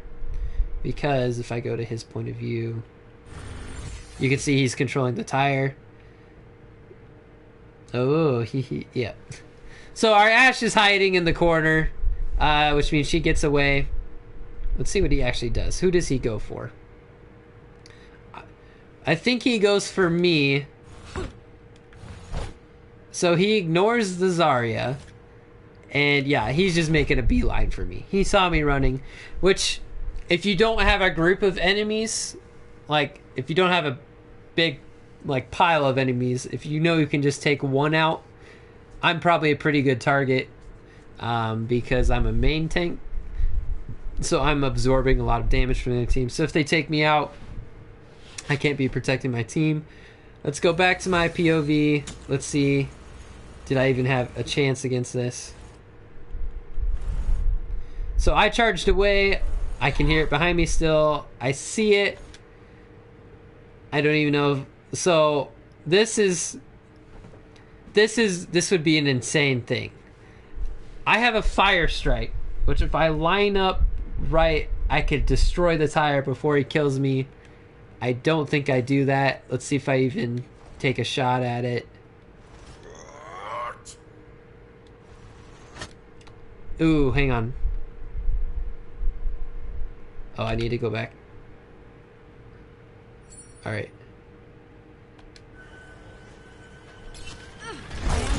So this is my POV again. I want to see if I even...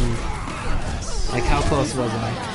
Okay, so this is me running away, scared for my life. watch. So I gave myself with that charge distance and time for my fire strike to come off cooldown. Watch me turn around. I'm gonna try and like go slow-mo here. I want to see if I even tried starting the animation for the fire strike. Yep, there it is. Okay. So that orange, that means I'm starting like a swing up. That means I pressed R1 to fire strike. And actually, in the meantime of doing this, our Bastion's been trying to help me out. He came in from respawn. He sees the tire. He's shooting at it. He got it down to 25 health. Which wouldn't matter anyway if I hit a fire strike, but because I could still one-shot it. But you can see I tried question mark. The view's whack right now. Hang on. I tried to get it off. You couldn't see it right there, but he blew it up in my face before I could get the fire strike out, and I think I would have missed anyway. So that is kind of like my reaction time to things. So reacting enough to try and charge away, but then to try and get the fire strike. Basically, I made a move that gave myself a chance against an ultimate that probably should get a kill. But I tried to give myself a chance. It didn't pan out for me. Right now we are down 2 characters, and actually our Mercy rezzed me.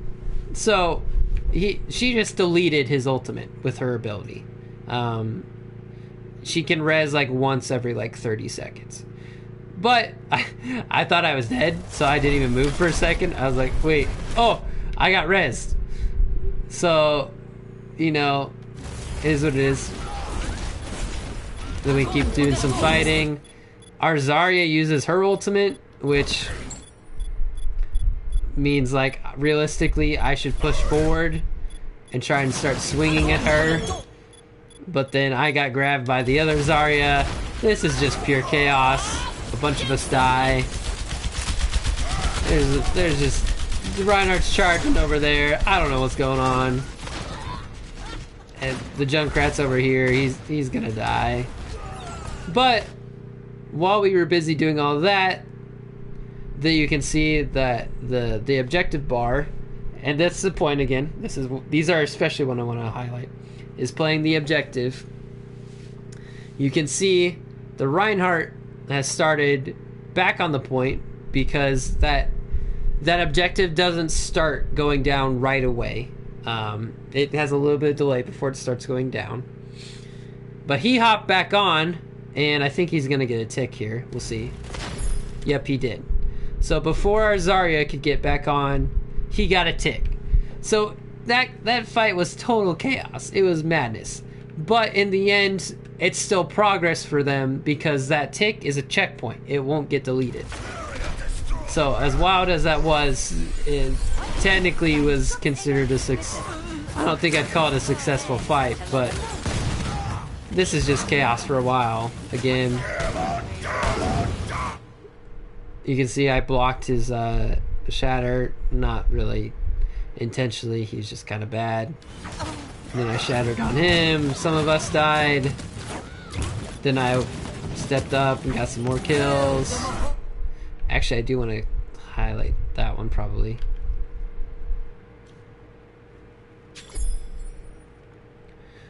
So let me go back into just normal.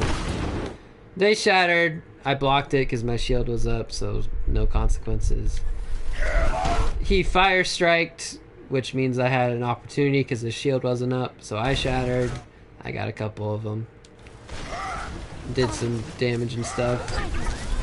And they actually got a few kills. I'm not sure where Bastion died. Where was he? I don't know. Our Bastion died somewhere. Their Reinhardt's way over here. That they're getting more kills.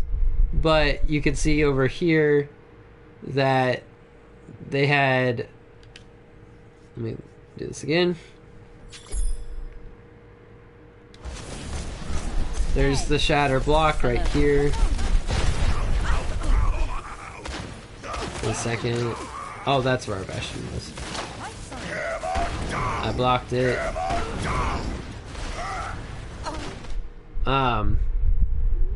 Their bastion went off and charged over there. I think he actually, yeah, he did charge the bastion. So, I mean, props to him. He probably got a kill. Or he helped get a kill, but it doesn't matter because he's super far away from his team now. I decided to also charge. This is me trying to predict them coming across. And because I'm not charging forward, I might get away with this. Because I only, like, the Ashe is the only other character over here. And I trust my team enough where if I charge sideways, that they can, even though I displace myself over here, they can pull forward to help me. Rather than if I charge forward, which the Reinhardt does later, over to here, well, now look at where the rest of my team is. There's no way they can help me. So instead, I'm going to charge across, hoping, this is just me predicting, that the Zarya or the Zenyatta, who I know are right there, are going to push forward to try and help the Reinhardt. So I might get a cheeky charge. Does it work? No, it almost works. If I waited half a second more, I would have charged the Zarya. She was trying to come forward. But charge, because I was close enough, charge does do like a little bit of knockback even if you don't hit him directly. And so now I've charged them all into this location. I hit the Zenyatta a little bit better. It's just kind of lucky. You can see my Zarya sees all this and she's coming forward to help me. There's Zarya. What does she do? There's Zarya, turns and runs. But I'm fighting a 2v1 against a Zenyatta and an Ashe. I know I have help behind me. I can just swing away. I even get the fire strike kill. She tried to get away. I want to do my POV for this. Because you saw this live, but I think it'll help. Where are we? There we go. Alright. So I heard him say hammer. I put my shield up, blocked it. He fire strike, I have opportunity to block. I see him charge by. I wait just half a second. Don't get the charge. Do get the knockback. Look at who I'm fighting. I know if I hit one swing, I will kill the Zenyatta. There's one.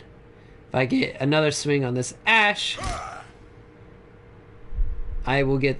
I think I'll get her. I think she gets away, though, with her gun. No, okay. So it's 3... Each swing does 70 damage, I think. So I need 3 swings to kill a 200 health character. She had enough health to take 2 swings. And then I try... I see this. Fire strike projectile, so it, like, moves over time. It's not instant, so I have to try and lead my shot a little bit. I can see, I think I go forward in front of her, like where she's walking. Let's see. Yep, I kind of lead it just a little bit. Anyway. Oop, hang on, that's not what I meant to do. Ah! Alright, there we go. Let's see what happens in all this chaos. I think this is just a fight reset. Greetings. I want to see where their other 2 ticks come from and then talk about that charge again. Once again, I take the high ground because high ground is just way easier to fire down on people rather than trying to fire up. Just how the game works. I need to research that a little bit more. I got booped off by their Ashe, which is unfortunate because now they can take the high ground for free.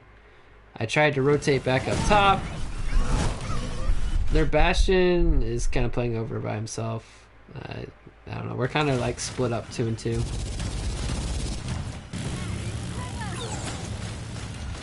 They decide to all rotate. So I rotate high ground. I don't drop down right away. But then I see that they are kind of pushing forward. So I decide to drop down.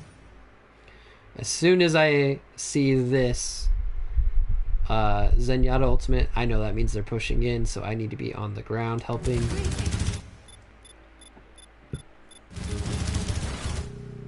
I actually waited a little bit longer, I think, than I probably should have to drop down. And they've already gotten a couple kills. I see the tire coming for me again. Did I have Fire Strike up? I think this time I didn't have Fire Strike up. And so, yep, you can see the 3. Oh shoot, I pressed the wrong button. Hang on. I think, yeah, the Mercy tried to res me again. Hang on. Is that the best you can do? Let me... Sorry. I'm not the best at controlling stuff yet. Camera, I mean. I think I waited too long to drop down. Right here you can see me use a Fire Strike. I don't really know what I was going for here. I think I was just kind of trying to throw damage on the point, which wound up being a really bad decision. Because, oh hey, now they have tire coming for me, and I have nothing to defend myself. I just start backing up because I'm trying to isolate myself from the team because I know it's coming for me. 3, 2, boom. Can't get it up in time. So this is where they get the second point, or second tick, I think. As our Mercy tries to res. But, yeah, they just have too many people on the point. Our Mercy went very aggro and got a kill somehow. This is... that's the Reinhardt. It's just kind of back and forth. But you can see trades. If as long as we have one person contesting, eventually will go in our favor. Our Zarya's doing a lot of work. Reinhardt's kind of... This is another example of a really stupid play from the Reinhardt. Look, he tries to go for a shatter. Look at how many teammates he has. Let's see here. Let's count them. 1. Okay. Let's look around. Maybe there's a Sombra. She's invisible. Oh, would you look at that? No, there's no one else nearby. There's an Ana sort of close. Where's the rest of his team? The rest of his team is in respawn. Do you think the Reinhardt can take a 5v6? Or, what am I saying? A 1v... How many are on the point right now? 1v3? Can he take a 1v3 and 2 of them are tanks and we have... Who's this? This is... And we have a healer, so he can erase all the damage he does anyway. He got lucky and shattered the Tracer, who is lower on health. He got a kill off of that. Let's see here. He even gets a second kill because he goes for a charge on our Zarya. Right? Then I Fire Strike. I think I miss. Doesn't matter. I just swing away. He gets a third kill. This Reinhardt's insane. He gets a triple kill. He gets a triple kill. Wow. He's actually, you know, as far as plays go, right? He got 3 kills, 3-1. That's great. Except for he did it when he was completely by himself. And this is an example of like a good play at the wrong time, right? Because ultimately this game is not about getting kills. That's one really important thing to learn. That's not the objective. The objective is right here. It's this big square. It's that clock up top that says 1:30 on it. Okay, he only has a minute and a half left. Realistically, they probably get one more good attack and probably like a scrappy one. He just threw away an ult trying to 1v3, which actually he does get 3 kills. Problem is he didn't kill me. Anyway. And I'm his worst nightmare. So he got a 1v3, but in that time, for every kill he gets, You can see our Bastion has been respawned now. Our respawn is just so much closer where that does no effect on the game. Even though it's technically a good play, it's made at the wrong time. He dies. Now what's their team gonna do against our Bastion? They have no shield. If they're smart, they would not push in. They'd wait for him to respawn. Look, their Honor even gets a kill on our Moira. Like, they are getting a lot of kills on us. It just doesn't matter because you have to win a clean fight on point B. Greetings. See, look, I've already respawned. The Reinhardt, he's still coming back. Decent play, wrong time. Let's see his second play, okay? He gets back in time. This is probably their one good fight, right? And so he's thinking, I gotta make something happen. Let's move over to the Reinhardt point of view.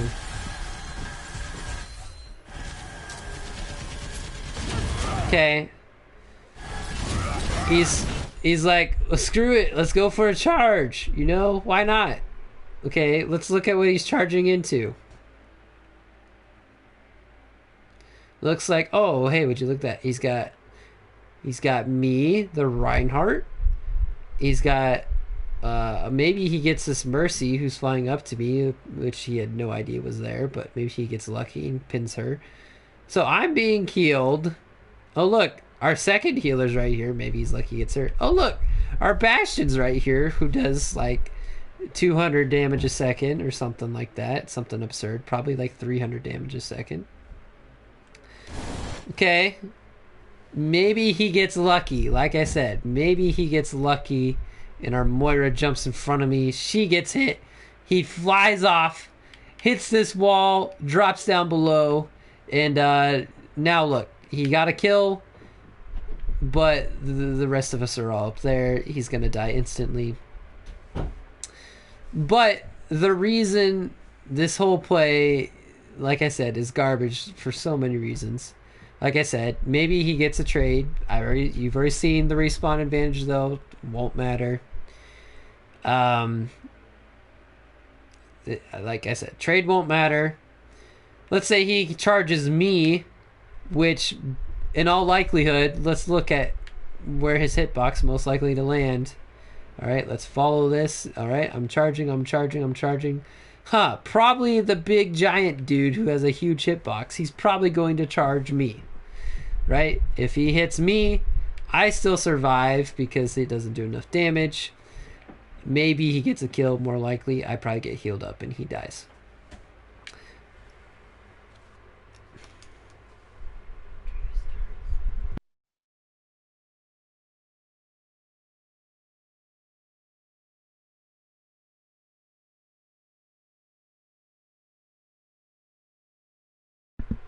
Apparently I need to talk a little quieter. I'm just gonna pull my mic closer.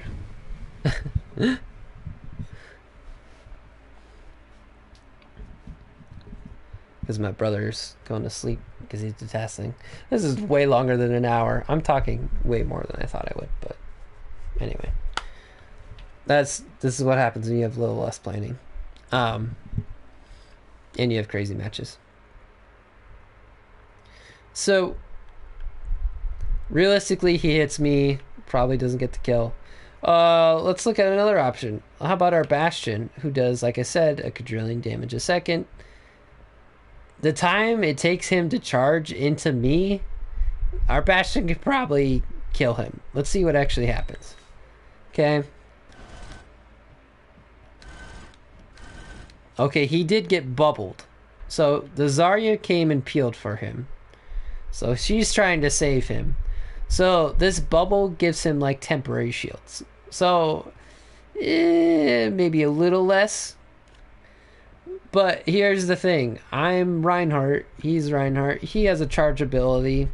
I have a charge ability. He's given me at least, you know, he's giving me probably 2 seconds to react to this because I can see him from over here. I hear him starting the animation, right? He's giving me plenty of time to react. Do you want to guess what happens when when two Reinhardts charge into each other.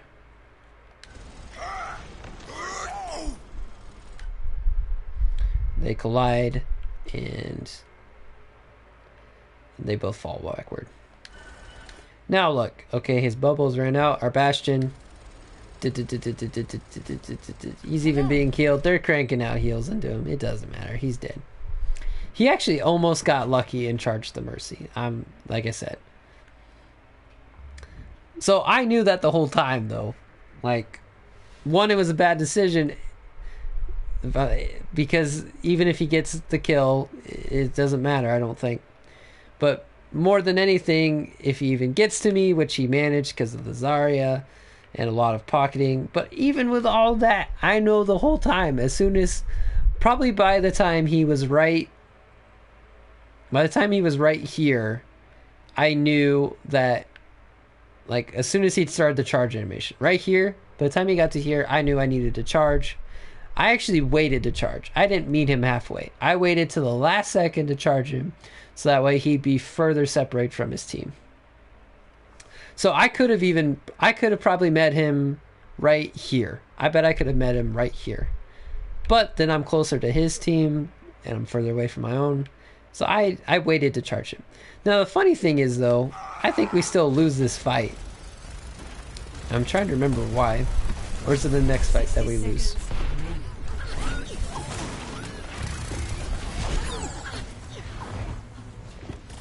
So that was his poor decision. And then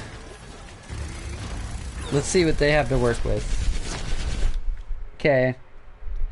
You can see in the top right, they have those ultimates, like the charge on it. And then our Moira used her ultimate. Realistically, we should have not lost this fight. I had my shatter. I don't even remember. Do I go for it here? I do go for it here.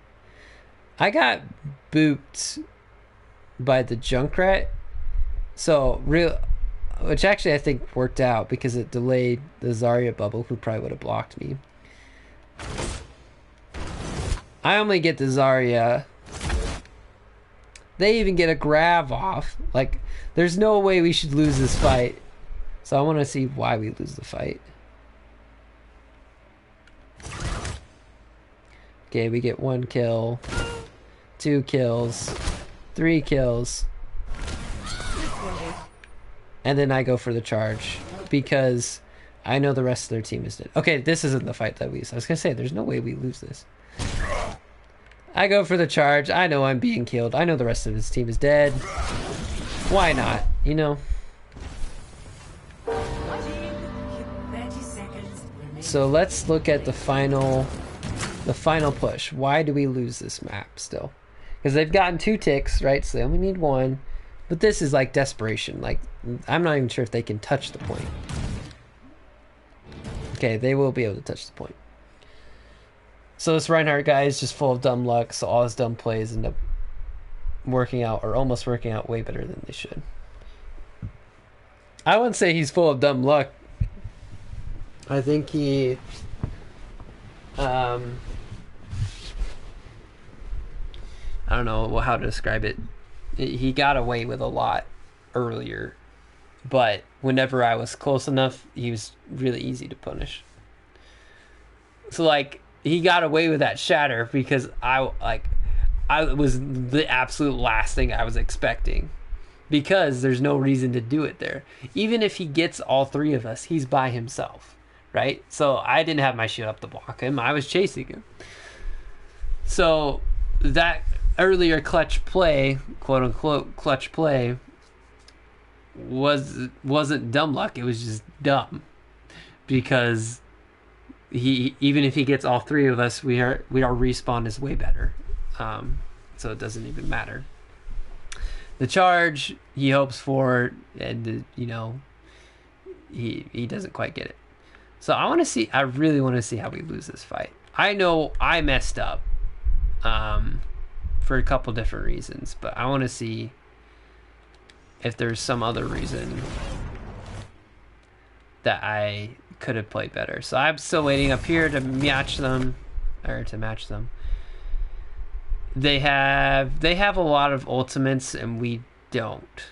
You can see they have two those like glowing yellow circles on the enemy team. They have two ultimates. They have a couple that are in the 90%, which means they're going to have them in a second. We only have like probably our Mercy one, which isn't super great, and maybe our Bastion one. So realistically, they can probably beat us with ultimates, and I think that means the fight before we probably used too many. And so maybe we lose because we used too many in one fight, and now they're going to use all theirs in this fight, and we lose. But I'm still matching him up here. 10 seconds remaining. See what they do.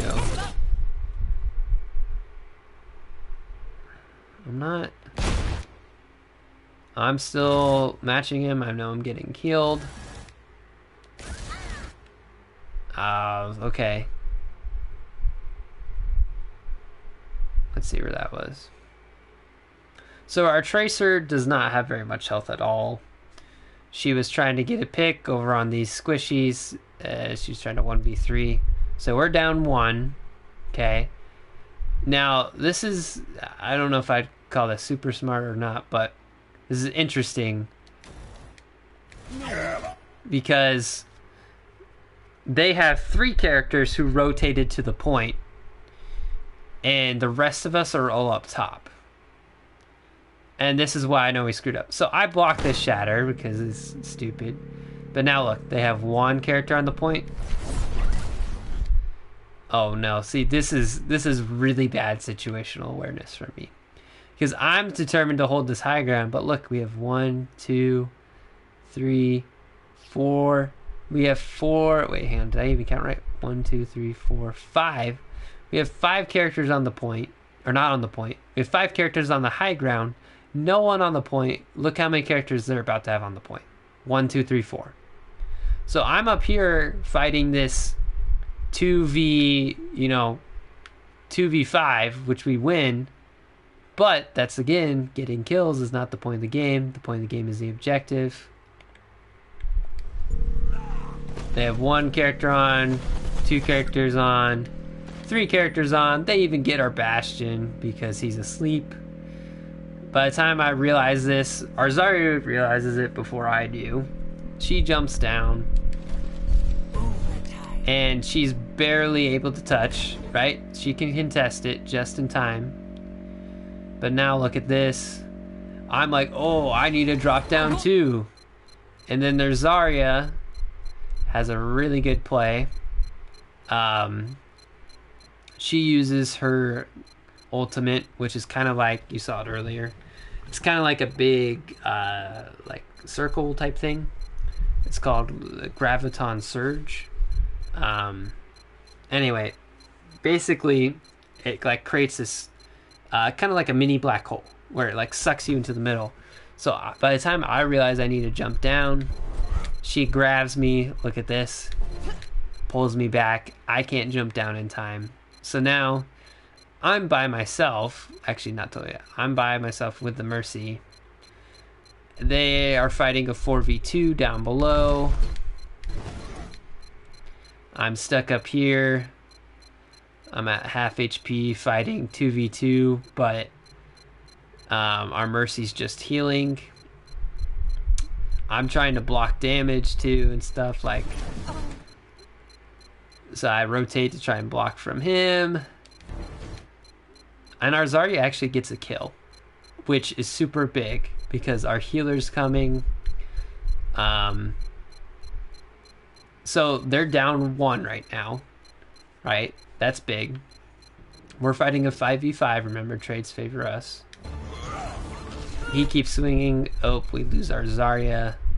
Now we're fighting 5v4. And I think our Bastion... I think our Bastion is just about to respawn in. So we're down a character right now. Unfortunately, Mercy, while she's trying to heal me, also gets caught in the surge. She's gonna die in this next swing from Reinhardt. I think I die in the one after that. Yep, there goes the Mercy.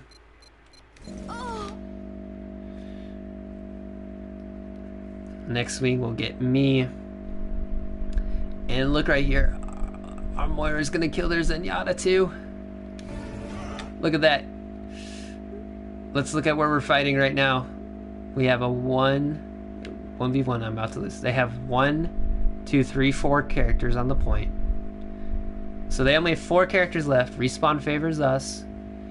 There's me. I'm about to die. Our Moira, who's at half health. And the rest of our team is currently in spawn. Except for our Tracer. So we're fighting 4v3 right now. This is still definitely doable. I even get away with that one. Our Moira's still contesting. She fades away for a second. Should have to pop back on. But you can see right here, she gets off the point. She's not contesting it. I have like 1 HP. Realistically, our Tracer needs to be the one stepping on. I don't know if she does. Their Ashe uses her ultimate, which gives them like an extra robot player. So they went back up and respawn. But right here I die. And no one's contesting. They win. Victory. Holy cow, I think I just talked about one replay for probably 45 minutes. That was not what I intended to do. I don't even know if you guys are still here, but... Actually, I do know that Tabor and Matthew are still here. I don't know if Josh is still here. He has, at least has it all.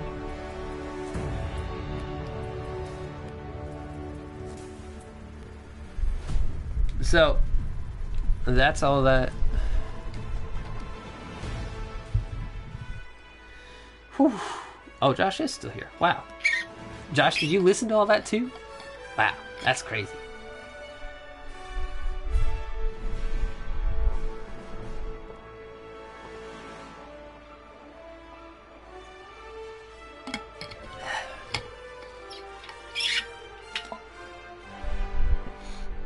This is already going way longer than I wanted it to, which is fine.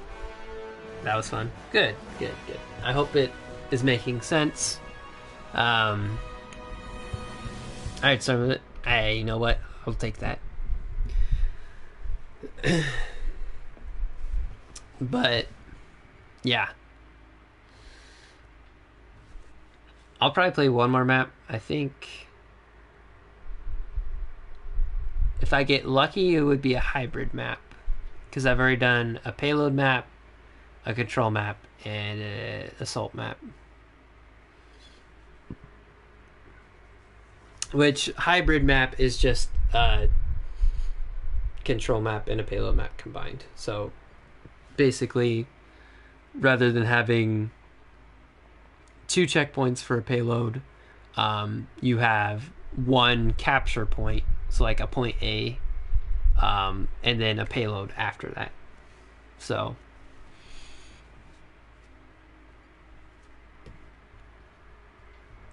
I'm going to file that under the basics in some of the objective. I wanted to talk mostly about the objective, but that was kind of too good of a match to pass up on talking about some of the mistakes from both of us. Because you saw from both Reinhardts, honestly. You saw from the other Reinhardt not playing... trying to play too much of a hero, not playing the objective, which would be, in that case, to fall back. Well, I don't know if that's not playing the objective. That's just not playing smart Overwatch. Basically, the Reinhardt trying to go for plays, which were terrible decisions, or made plays at the wrong time. Because I guess that proves that the objective is not to get kills. So he proved what the objective wasn't. He's trying to play a different kind of game, I think. And then I proved the consequences of doing the same thing, honestly. His was from being super aggro, mine was from being defensive and not reacting in time. So if I had jumped down just a second sooner, like if I had reacted just a second sooner and gone with my Zarya, maybe we win that fight. But because my reaction time was like half a second slower from jumping off, the Zarya caught me. And so we end up losing because I'm playing too much high ground and not on the objective. At that point, like, I should have dropped down probably at least 2 or 3 seconds sooner.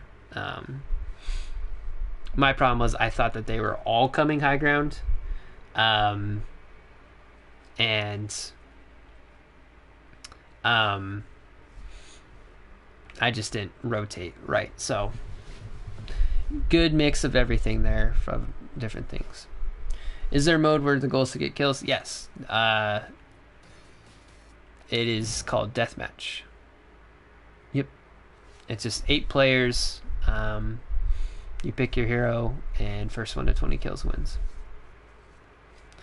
These are all like in arcade, so they're different modes that aren't like considered competitive, but they're like kind of fun. Like this one lets your ultimates charge super fast. This one you have to go through like a bunch of heroes. Like every time it's kind of like gun game in Call of Duty.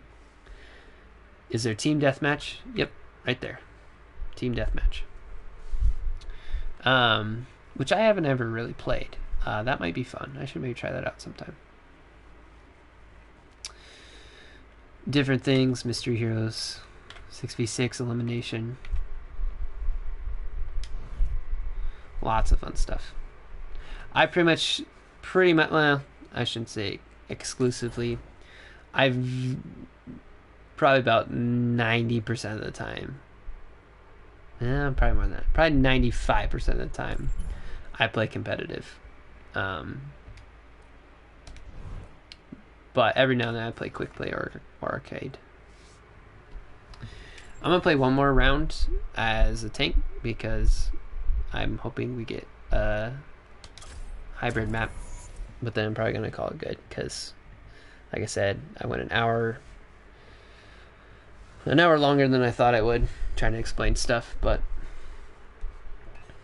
then maybe that's all right. I didn't totally know what I was doing anyway, but maybe that should be the good format to go with. It's just to play 1 or 2 rounds and then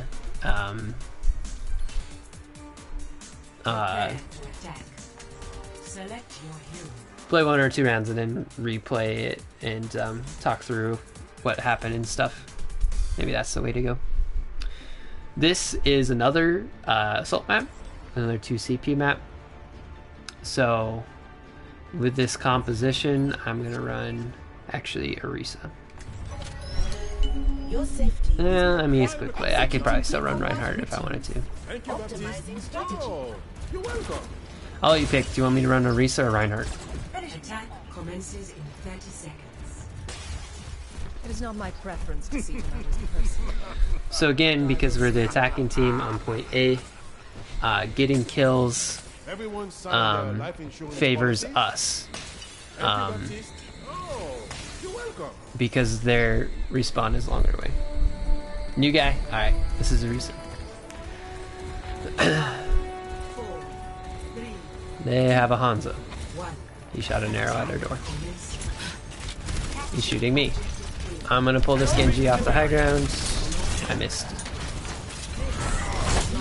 Alright, so Orisa is a tank. She has a gun. Does a lot of damage over time. I'm gonna try and get a kill on this Genji. She also has a projectile shield. That's really good for us. We'll probably win this fight now.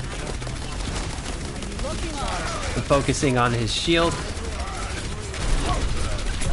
The Reinhardt's by himself. I need to shoot him. So she like pushes forward with her shield, kind of. It's not attached to her. She also, I'm gonna die. got healed.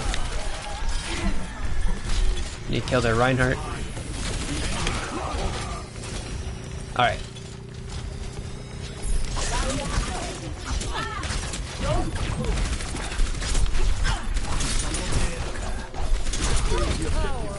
This Genji is gonna die eventually.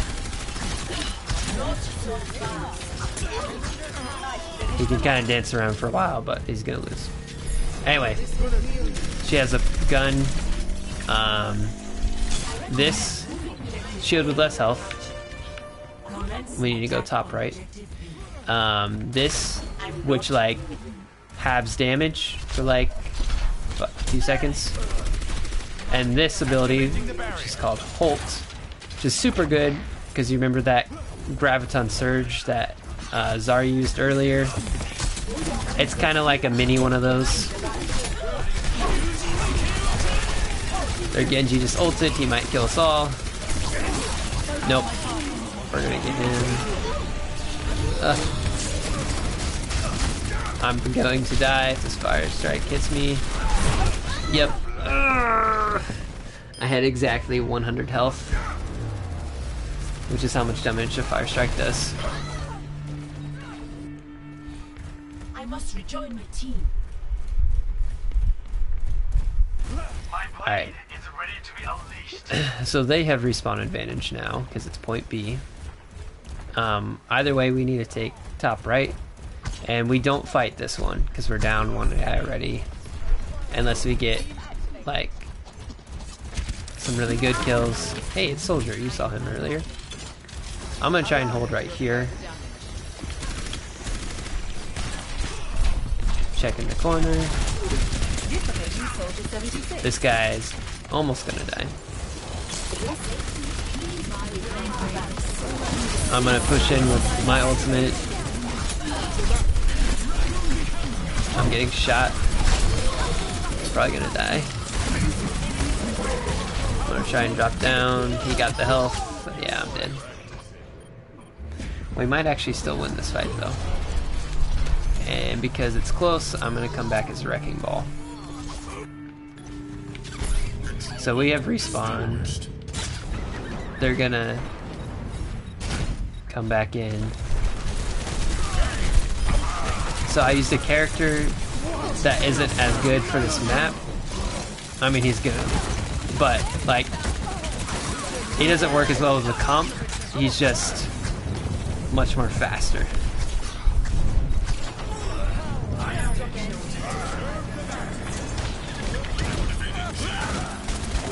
And boom, we win the game. I actually really like Wrecking Ball. He's like a hamster inside of a death ball that can roll. He's like an insanely fast tank. He just uses grappling hook, and like you saw how fast I got back to the point.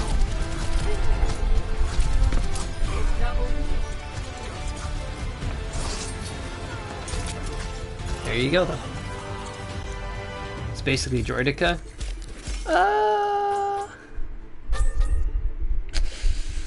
Think Droidica with a grappling hook.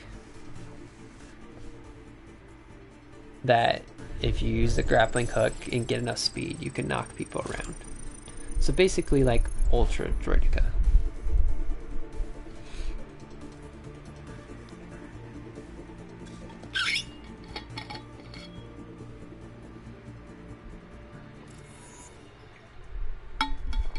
Oh, why am I searching another game?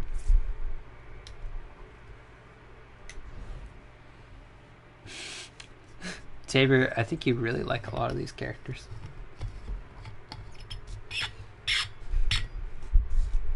I think Josh does too. Alright, it's 11 o'clock. I still have work tomorrow. What do you want? I can... You know what? Let's screw it. Let's do it. Let's we'll play one deathmatch. We didn't actually get a hybrid map, and I would rather have another payload map. But probably next time we play, hopefully we'll get a little bit of both. so I can kind of go back and explain some things, because we got shredded on that payload map by the Bastion. That's interesting though, that we ran against 2 Bastions. You like rarely see Bastion competitive. Arriving at Shadow Gia.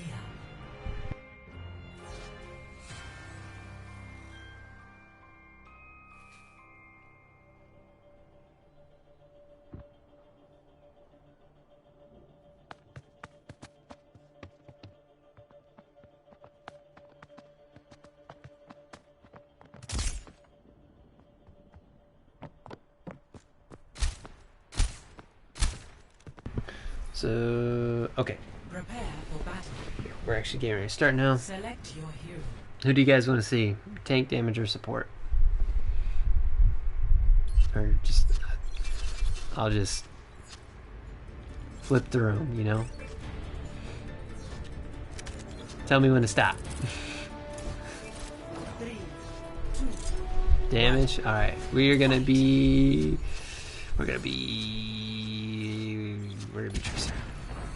Cheers up! The cavalry's here!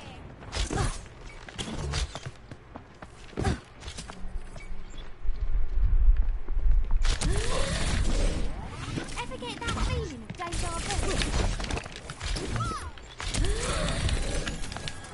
There we go. No! I'm so bad at the game, I fell off the edge. Yeah, I didn't get the kill. So Tracer's cool. She has blink and recall. I can't fight that. So deathmatch is a little bit of kind of picking your fights and what you think you can and can't win. I'm currently in last with -1 because I killed myself.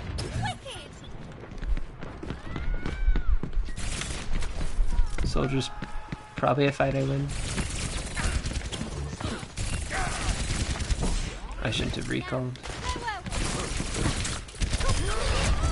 Alright, first kill. I'm back to 0.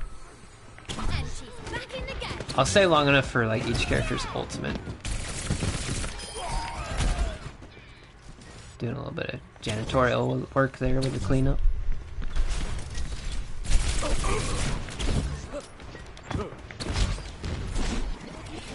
that again.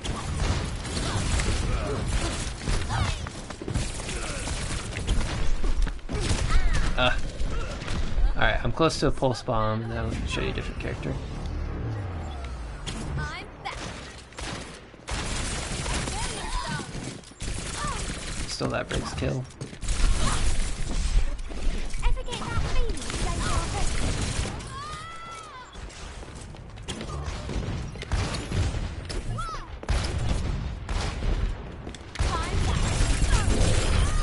vu? Got her. I didn't stick her, but I got her.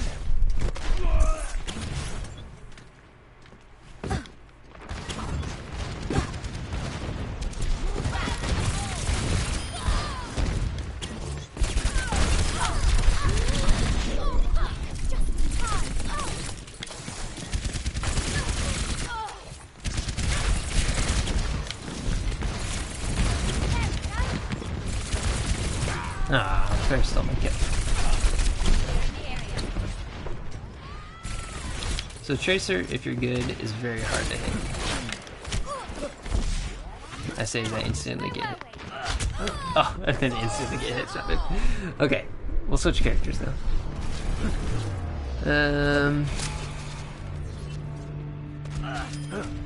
I'll show you Genji. I'm not very good with him, but he's kind of cool. So he's got a double jump, enemy needs basically like a 10 kills to ninja. win.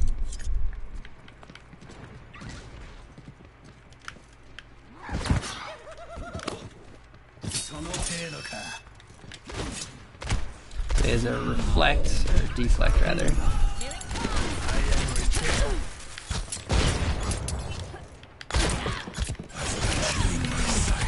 Oh no! I screwed it up. I'm not good with Genji. He has a... Oh wow, that soldier got quad kill. I think this person's AFK. Nope, it's just fair doing fair things. I'm gonna die. I'm still alive. I'm going to die. Just don't let me kill myself. Come on, come on, come on. I just want to tell you.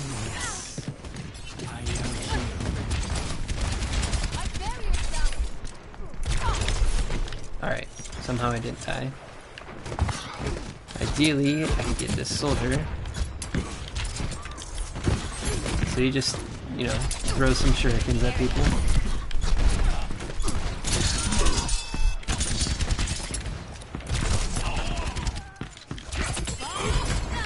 He's got a dash, a reflect. Basically, he's a ninja. We'll try and steal this guy's kill. He's gonna kill me instead. Or Ash is gonna win. What did did I do a Junkrat trap? What? Hopefully I can get Nano Blade before.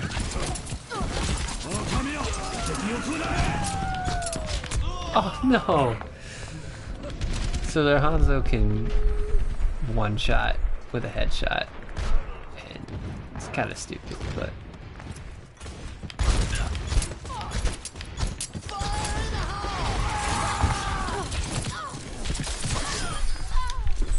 Got the dash on her. Dash is pretty good. Because if you get a kill with dash... Oh my gosh, you got me again. I should have reflected that. If you get a kill with dash, it resets it, and so you can instantly use the ability again. I'm gonna try and blade. I moved back to last place, so hopefully I can do it good.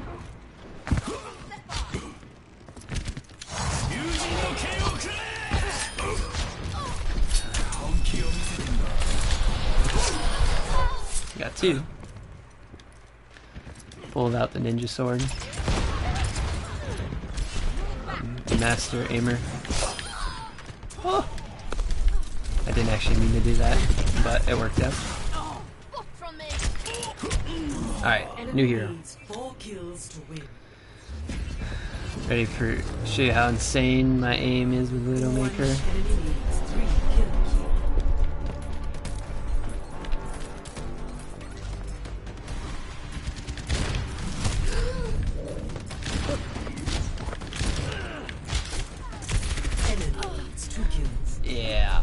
Yeah, it's real good. Hopefully I can hit one headshot because it looks kind of cool.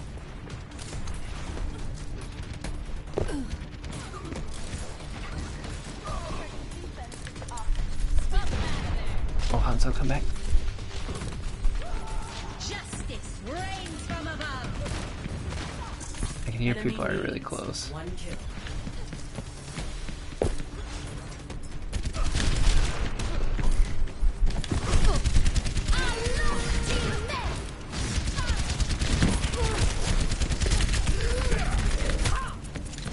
Get him! Get him! I'm not very good with her. Well, and this is not at all the situation to be fighting with a Widowmaker. I mean, it kind of is if you're good. I hit the guy who's standing still. I didn't even get a headshot.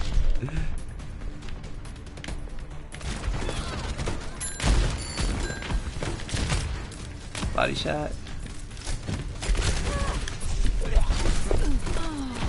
Kill myself.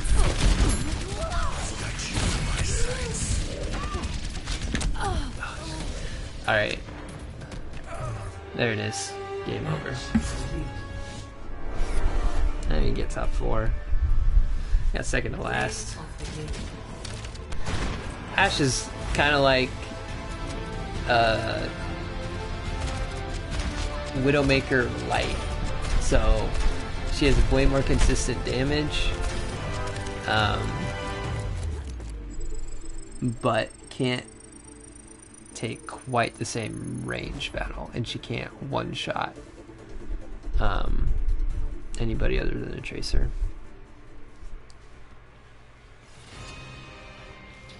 Actually, I got put back in queue, but I'm done. So that is that.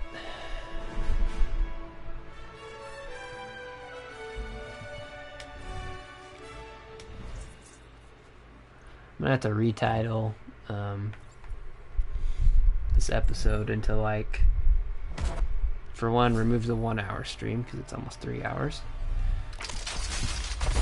Retitle it to something like learn the basics and some positioning, kind of a wide variety of stuff. I think overall we learned the basics of the game, playing the objective, and then a little bit of positioning. I don't think we learned really, I didn't focus at all on the different roles and what I should be. I focused a little bit, but not really much on what I should be doing as like tank or damage or support. I explained what you should be doing, but I didn't really talk about it like related to gameplay anyway. So realistically, that's probably what I would do next, is talk about each role individually.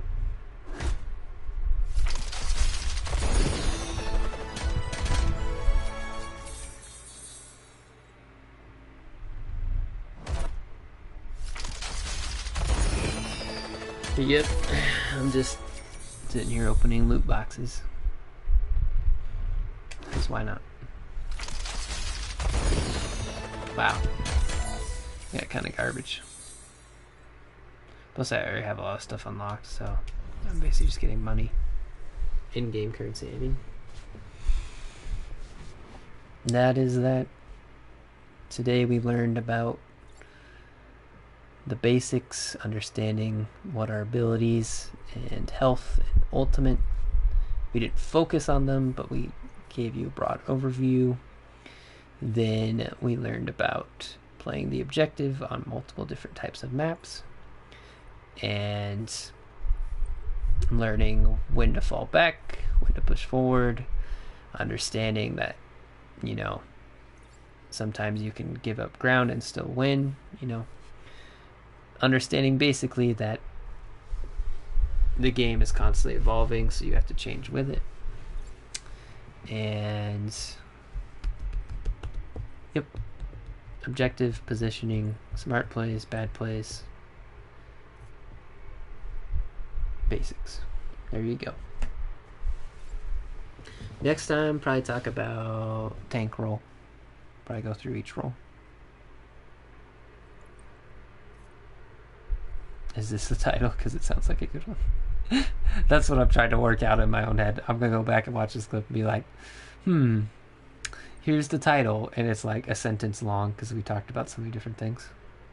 That was not at all my intention. I did not want to talk about so many different things, but that's what wound up happening. So that's all right. I think you guys enjoyed it, so.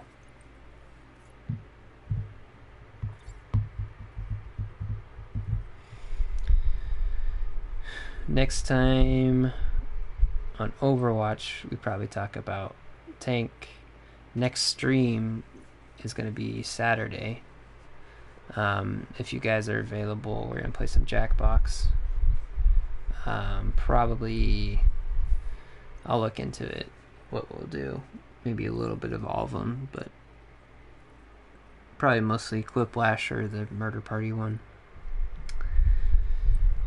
And then next Monday is next part of The Last of Us.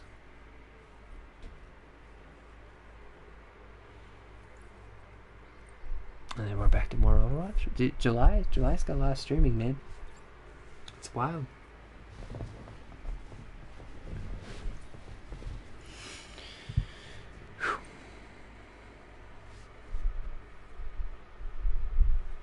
Alright, that's gonna do it for me. It was fun hanging out with all y'all.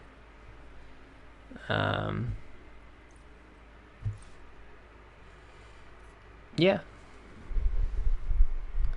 It was a good night. Didn't go quite like I was expecting, but we'll see how it goes. I can tell you I probably won't be able to make Saturday stream. Are you working Saturday, Matthew?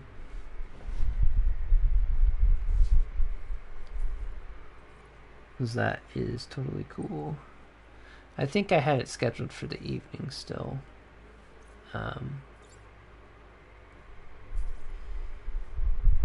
But I've also thought about turning it. I thought I might have tried in the morning actually.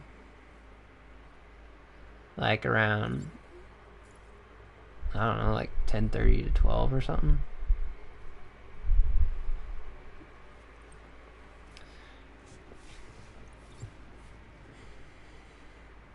That might be interesting. I could give that a shot.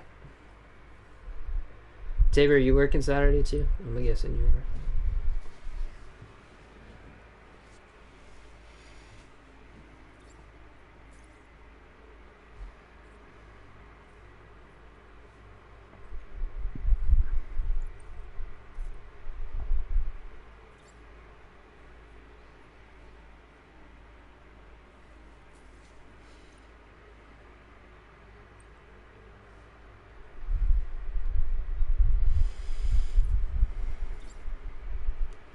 Oh, you're doing 11 to 4 and pizza. Okay. Yeah, that'd probably be hard to make it for Saturday, but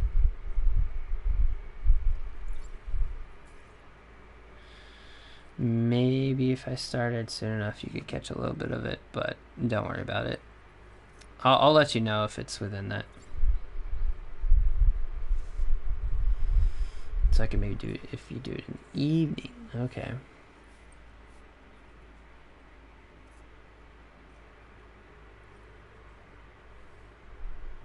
Okay.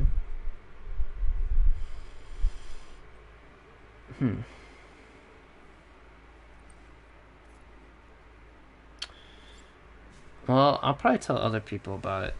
Like have some of my friends play with me. So there's probably better chance it'd be in the evening anyway. But I guess we'll see.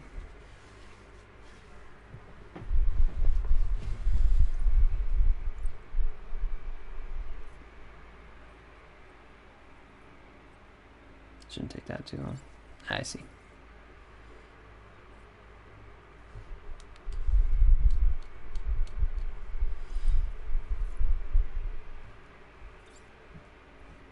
Nah, we should be...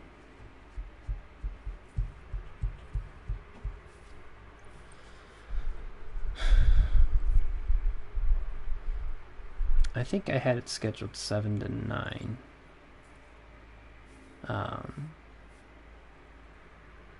So I'll probably still stick to that. And then you guys can drop in out, whatever. At the very least, since it's Jackbox, I know there's a good chance I can just play with my family. So even if not a lot of people are showing up, like if I know that I'm still just doing stuff with my fam, so it's not a huge deal.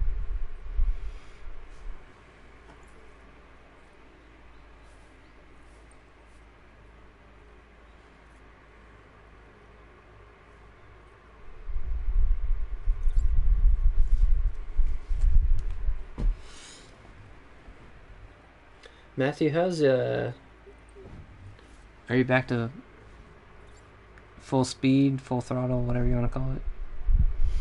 Are you feeling good these days after surgery?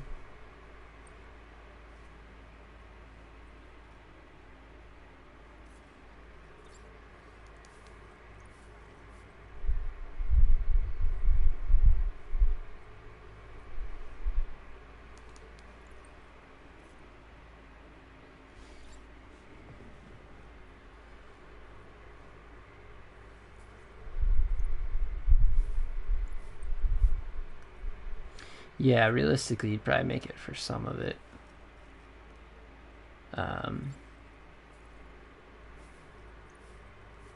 Depends on if I'd actually started at 7 or if I wait. I might kind of split the difference and go for like 7:30 or something. Yeah, I'm pretty much back to 100%. Alright, good to hear. Glad to hear it, Matthew.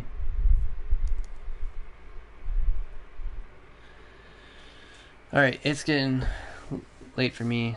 It's late for you guys, so a lot of fun.